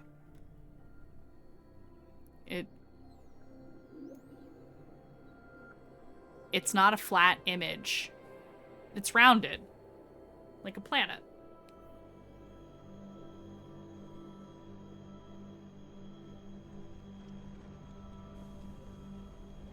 I think Nikki, after the conversation she's been, the text she's been receiving from Rory and how she's already felt weird with her VR use and then the happenings after she died the first time, she's just gonna look around her room and try to do some grounding things, which is, just again, like the color, trying to find something green, something this, something that. Yeah, feel smells and everything, and then she's just gonna, I guess, keep looking out her window. And does anything change for her? Nope, probably it's still not. there. She's going to swallow this ball that's developing in her throat, and she's going to text Rory again. I see it too.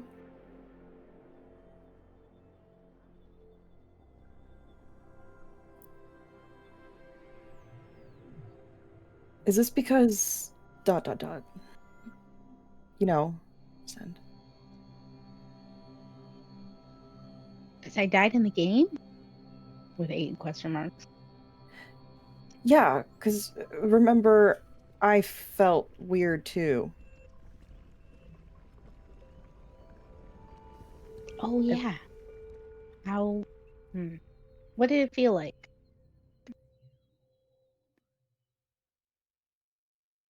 Above table, I feel like that when I've asked in the past, it's just been kind of vague, and it's just been the words were off and weird. So Yeah, it was disorienting. yeah, is it kind of dissociative in any way? Because that's how I Yeah, kind of I imagine. would say it Okay. is a little dissociative, yeah. So she'll describe that. She'll just say, it feels like I'm out of touch with reality, with what's in front of me. I feel like I'm here, but not. Like I'm here. But not here. You get back. yeah. Tot. Does this feel familiar to Rory in this moment?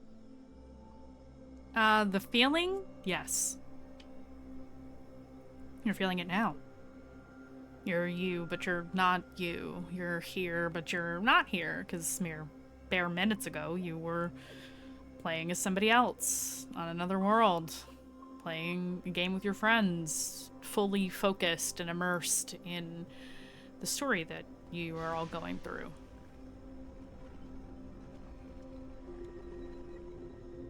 And Rory starts like rubbing her torso in the spot where the sword went through Aurora, and messages back.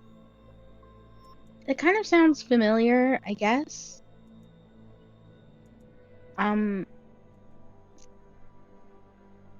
I don't feel great.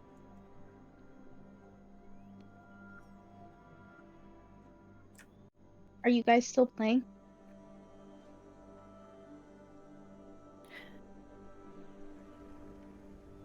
Do you want me to come over? I have no power.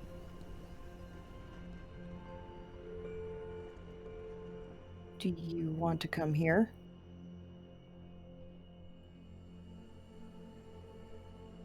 It would be nice if you're okay with it. Yeah, and if you want, bring your setup and everything. I can help you out. I can go to you, bring your stuff. I don't know what's easier. Or if you just want to come here and... I guess I can bring the portable kit. I've never had to use it before, but yeah. I'll come over. Great. Smiley face.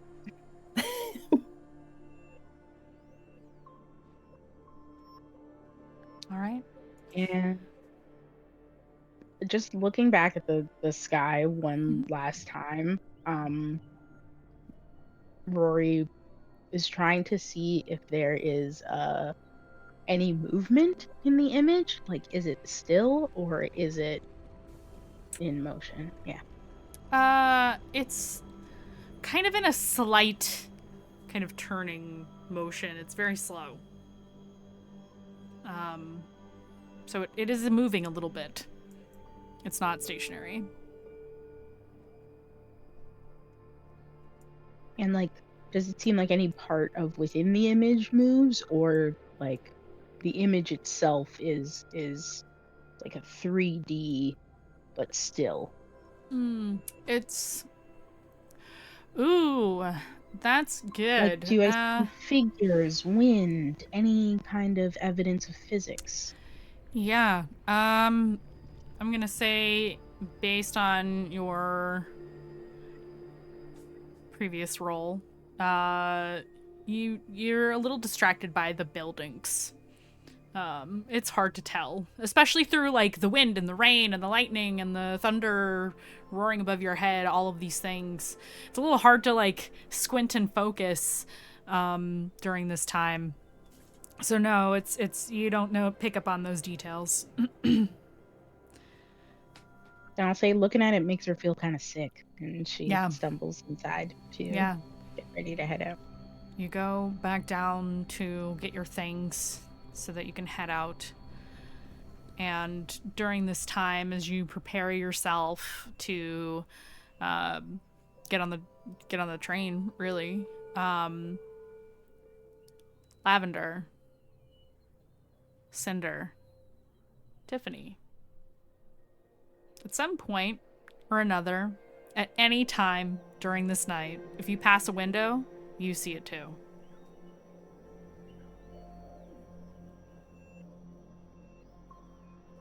And we are gonna fade out from this little glimpse and go back.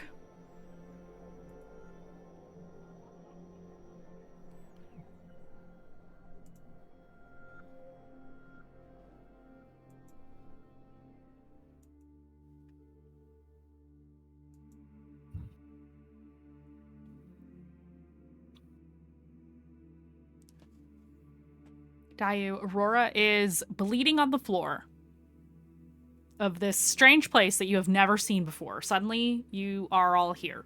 You were just now in a very different place. What do you do? I am once again a hydrogen bomb of healing. I will cure wounds 4th level. Aurora, because she is squishier than the others, but I'm pouring like what? Excuse me, I'm pouring like everything I have into her. Mm-hmm. Okay.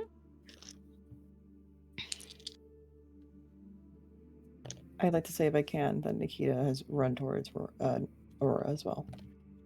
Almost said Rory. I am about to do an insane amount of healing yet again. And I get the extra D6. That's okay. You heal 33.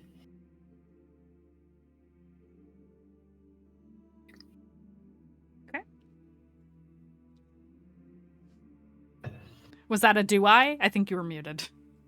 Yeah. Do Oh. I have 33 hit points? You do. Okay.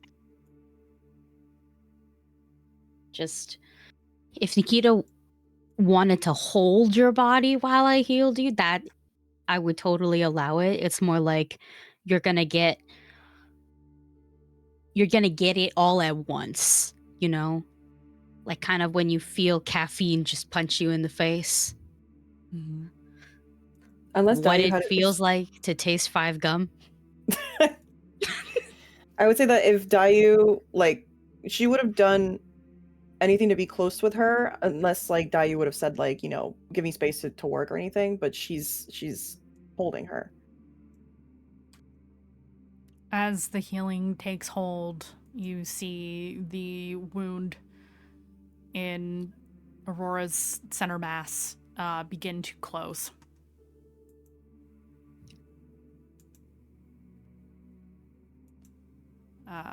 And though she was unconscious, she begins to rouse again.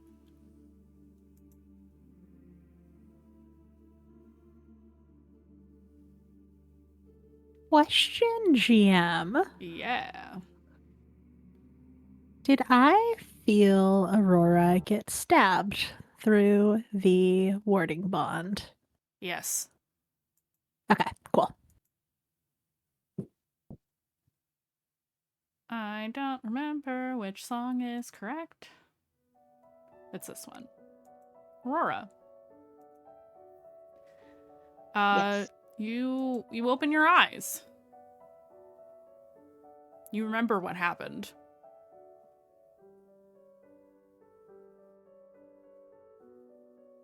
And you look around and you realize where you are.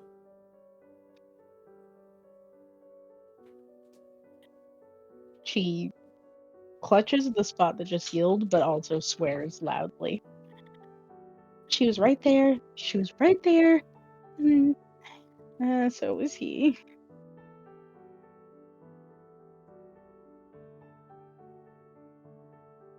Who? He's the one who did the stabbing. Whoop, your audio is out, I think. Your Whoop, microphone, is that- maybe. How about now? Much better, Am I yeah. back? Yeah. Okay. Great, I must have hit it. Oh, 1 sec. Charmy was flailing. Ah. Mess with my mic. And now I lost my train of thought. You were asked who you saw. Oh, yes. The Knave Lord did stab me, and I thought he was over by Morgan, and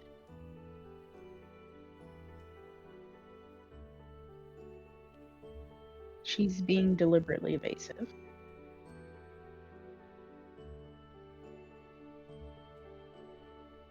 We need to figure out the best direction to go.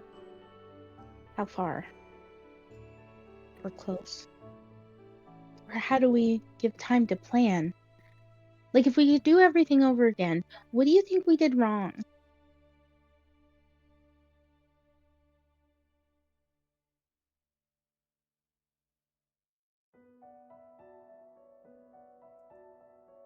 Maybe we should have given Lady Morrigan a little bit more time to recover. Not maybe immediately, I guess, baited the Knave Lord.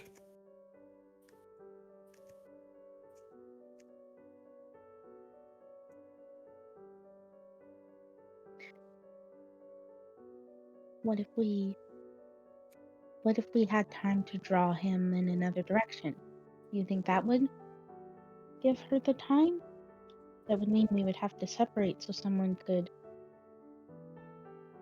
unfreeze her. I don't know that he would take that bait. He shows up where he wants.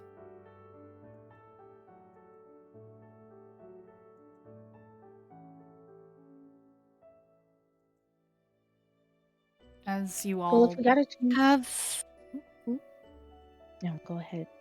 as you all discuss the Knave Lord, a sort of vision appears near Aurora. This is like when you were looking at what was happening through the floor. But it appears more as like a kind of like a almost like a disc, like a mirror in front of you. And it shows the arboreal throne room. And everyone who is not the 5 of you is frozen in time. Kazuhiko with his sword raised. The Death Knight looking to strike Nikita. Revelation standing near Morrigan. Valdin trying to pry the illusory ?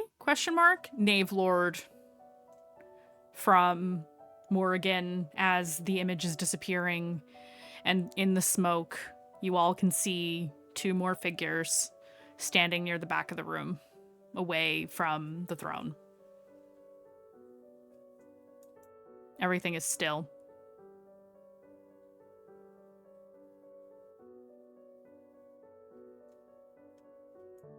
Can you control this individually, Aurora?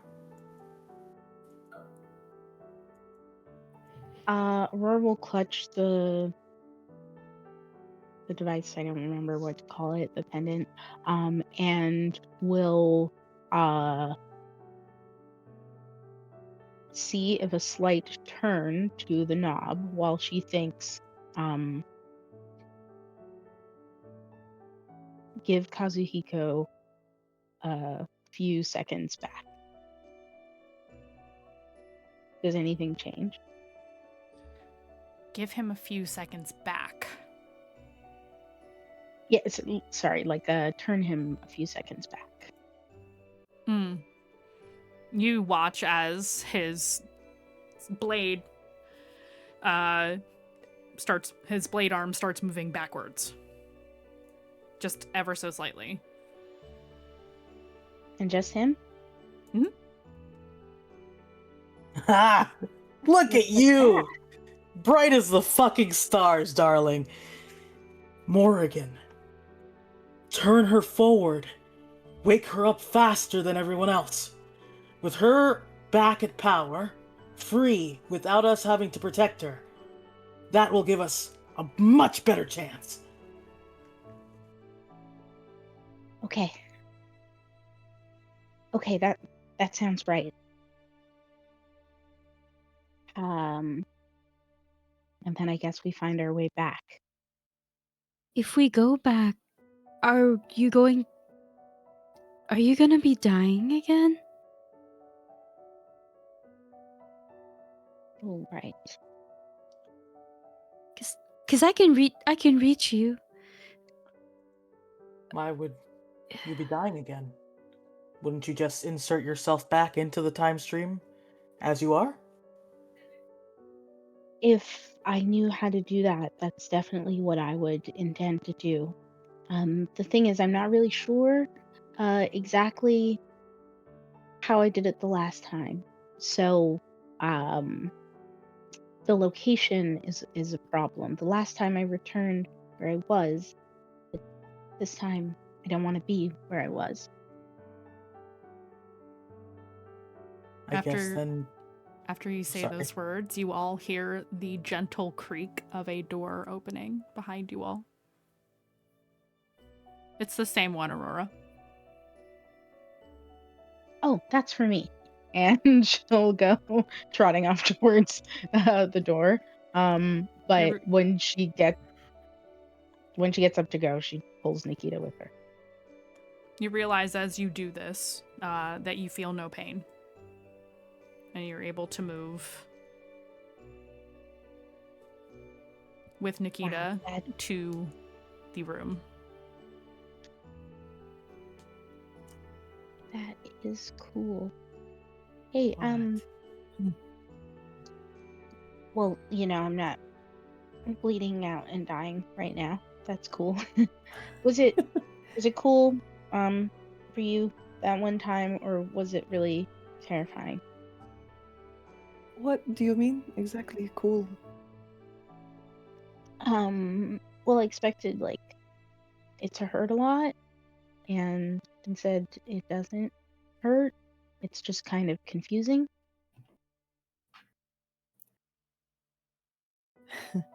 I didn't really. Mine was quick.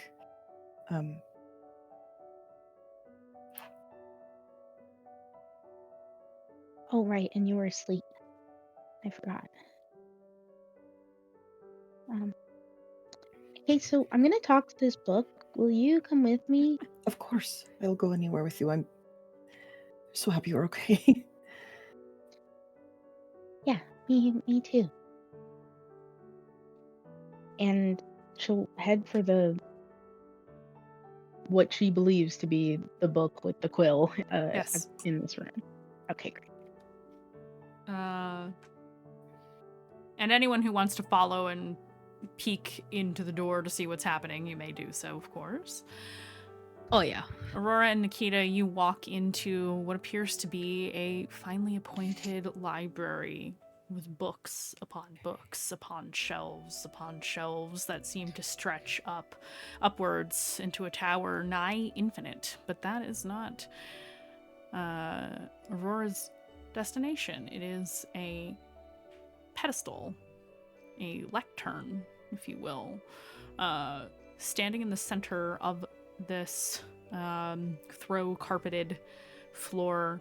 Around the base of this lectern are stacks of various books in many languages, most of which you've never seen before and do not understand.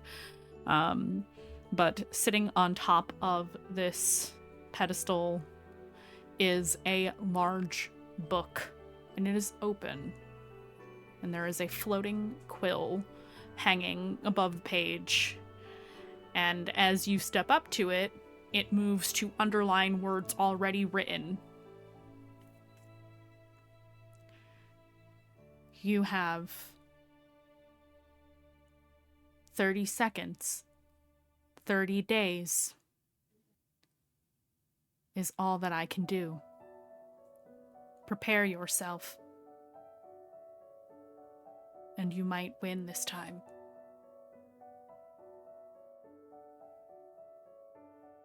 "30 days and 30 seconds?"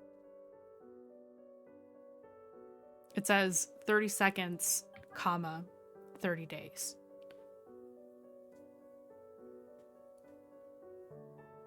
So what that means to you, Aurora, is 30 seconds in the real world will give you 30 days here in the castle. Oh.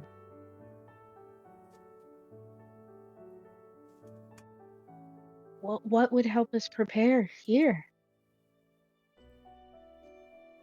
You need to get stronger, ... Find the door. Is this the hyperbolic time chamber from Dragon Ball Z? What the fuck? Find the door, and that will help me get stronger. Got it. Will it help everyone get stronger? Yes.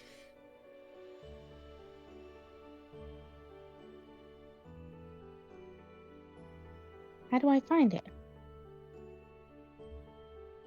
The same way you found the doors you needed last time. Gotcha. Aurora, comma, this place belongs to you. You make it what you want.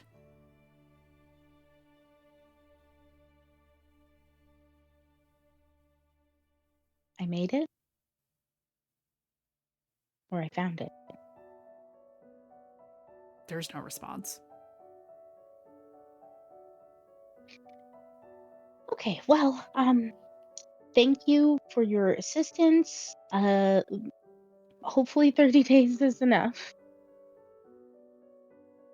That is so cool. Nikita, we got time. Time? Sorry. Yeah, same. Pause for giggles. While this was happening, Sin has been creeping up, and he's like looking over Aurora's shoulder. He's like, "Who are you talking to?"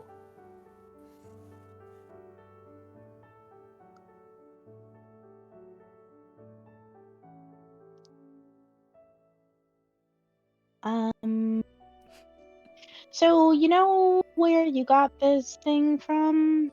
And she'll kind of hold up the pendant. Mhm. Yeah, we've been talking. You talked before, right? Not directly. No, it was a very one-sided conversation. Hi, Dem. Sin The ink looks, begins to Sin, fade from the page. Just like Sin before. pouts. Oh, I guess this conversation is done for now, but I got helpful information. And I have a castle. I didn't know that. That's pretty cool. Was I dead? You looked pretty hurt. Like really close? And you fixed it? Like said I. Oh, I'm trying to fix it. You still kind of have a hole, an unwanted hole right there. But I'm fixing it. I want to fix it more. I can fix it, and then you'll have no hole at all. There, specifically. Yeah, it just feels bruisey. So I think I'm better than being dead, so that's good.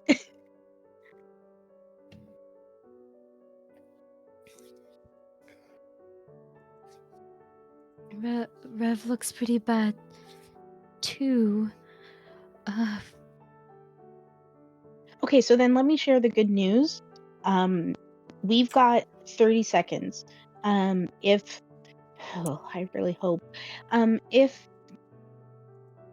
in where we were can last 30 seconds without us, we'll have 30 days here in my castle.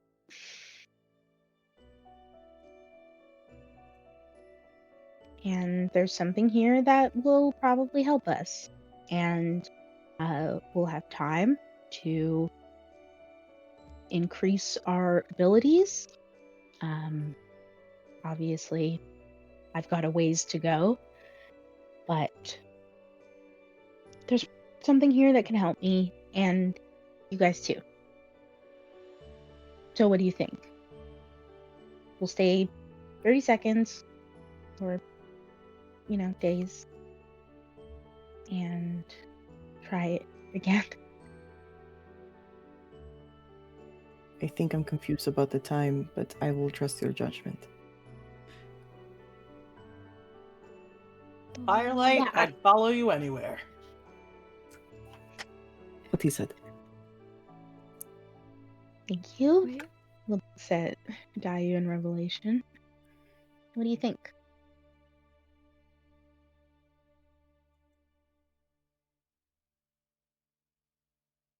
So we'll be gone for 30 seconds in present. But while we're in your castle, we're here for 30 days. So Yes. but that means time moves forward 30 seconds where we left. Does Yeah, that I mean think so.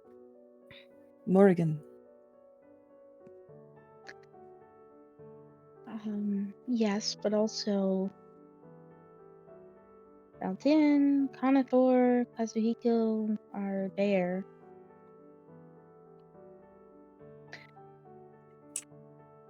So I don't know exactly if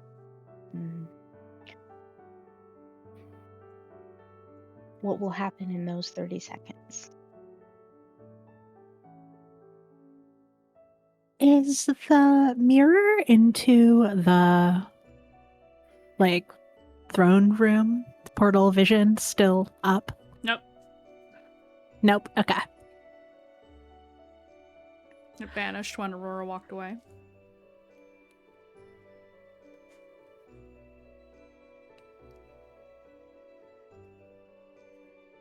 Actually, Rev, is that something you want to see? Yes. It appears for you.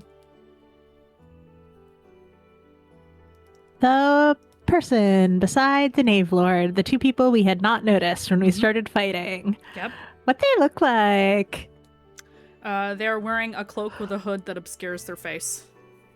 Okay. Do they have a weapon that we can see, or Not will it be that you- under the cloak? If there is a weapon under the cloak, it's small. You can't tell what it is. Okay. Cool. Yeah. If there even Sickle is one. big. So Yeah. that's what I was looking for. So Rev will, I think, take a look at it and look at the two people for a minute and say, I mean, I would hope that Valdin at least could hold them for 30 seconds.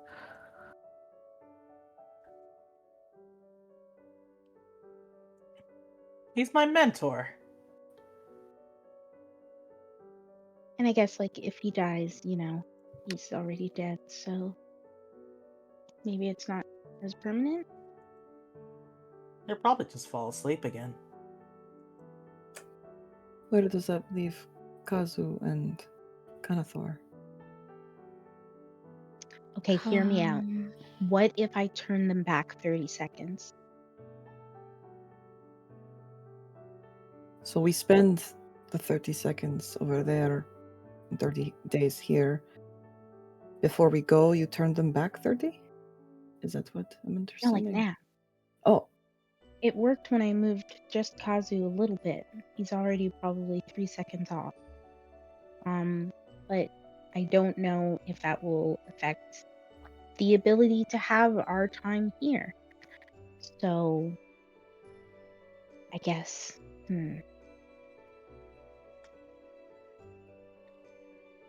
They're strong. Just like I have faith in you, I have faith in them. And if we take time to become stronger, then we'll just save their asses in case there's any problems. Kazuhiko can heal. And Carnothor, I think, can also heal, or should be able to do some level of it, just by virtue of being a druid. I think they'll be okay. I want to believe that they will be okay. Okay, so what if we You do this? hear... Oh, I'm sorry. I was gonna say, those of you standing in the hallway, you hear the click of another door.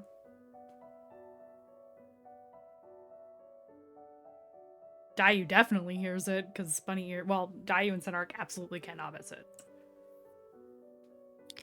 You have a visitor? Can you get visitors?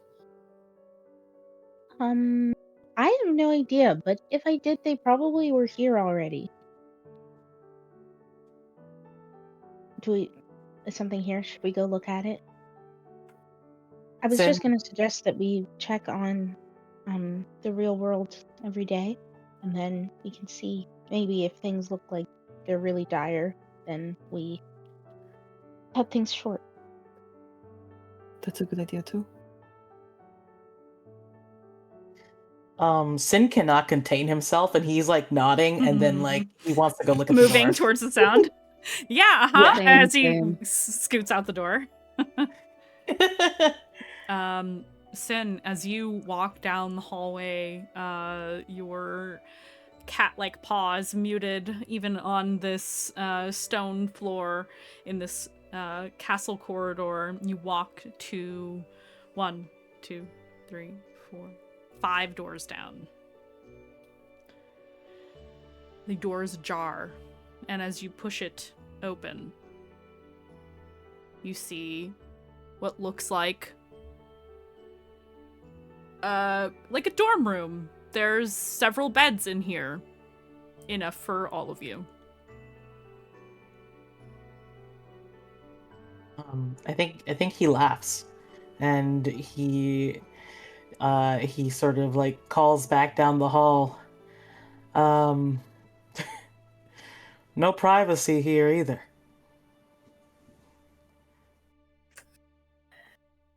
Like almost in a teasing voice.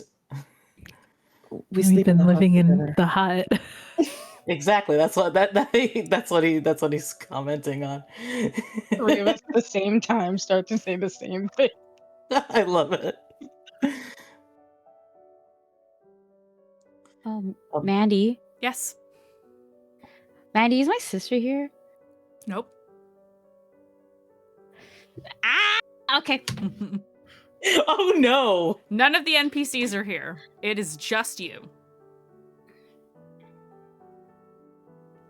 No Smar, no Bougie, no Maylin. Oh, the pets are back there too. Oh, shit! It's just the 5 of you. Wait, are you telling me my little squirrel's in that room? Oh my god, wait. We put it back up. They have Yeah, cat armor. okay, We hold know on. this. Mandy told us this. We know this. It's cool. We don't kill pets here. I'm not Burnley Mulligan, and I never will be, because I won't kill your dog. Or your pseudo dragon, or your flying squirrel. Thank you. Yeah, but you killed my sister, won't you? I'm joking. You asked. She's already dead. She's been dead. I'm She's the been one dead from day 1. I'm aware. Yeah, I'm aware. It's a joke. Let me make a joke, okay? Gosh. I had another question for Mandy. Since Sin slipped away. Mm-hmm. No NPCs are here. Is Dirk here? Yeah, Dirk's here. I think Sin just like, since he's not there, he picks up Dirk and looks up Dirk in like the eye and he's like, you're a beacon? What does that mean?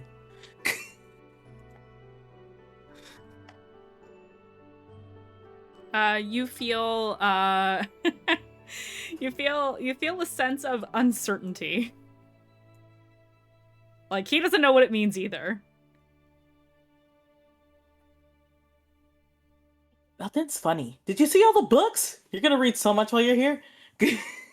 And I think that's just the question I had for Sin. Maybe walking back to like show, just show people the way. You all kind of settle down. You realize you're tired. You've been exerting yourselves quite a lot over the last 24 hours in real time. And as you sit down, find your beds or just a place to sit, this room seems to be a catch-all, and you're not sure if it's the thing you feel an impression of is that this room turned into what you need. Or what you want.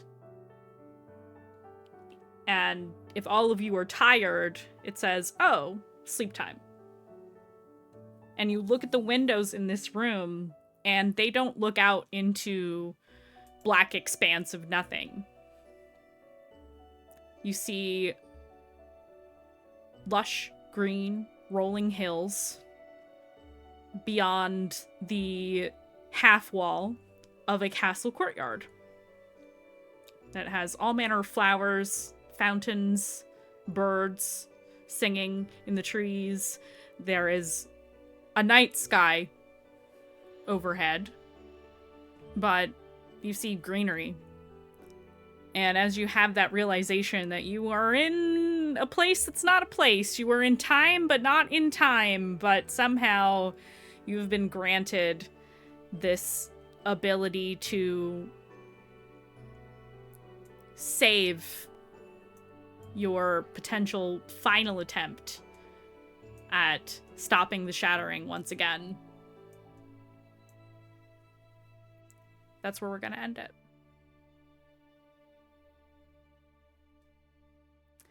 Thank you to everybody who hung out this week as we inch ever closer to much higher numbers. This was episode 70.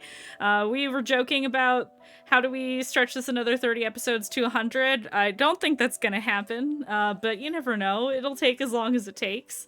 Just as we've always maintained, we love playing this game, and we're just going to keep going with it until we reach the end. We're getting there.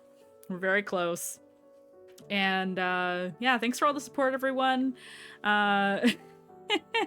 We will be back next week, same bad time, same bad channel, to find out what's happening with the Mistlost party. Do they really have 30 days? What does the rest of this castle look like?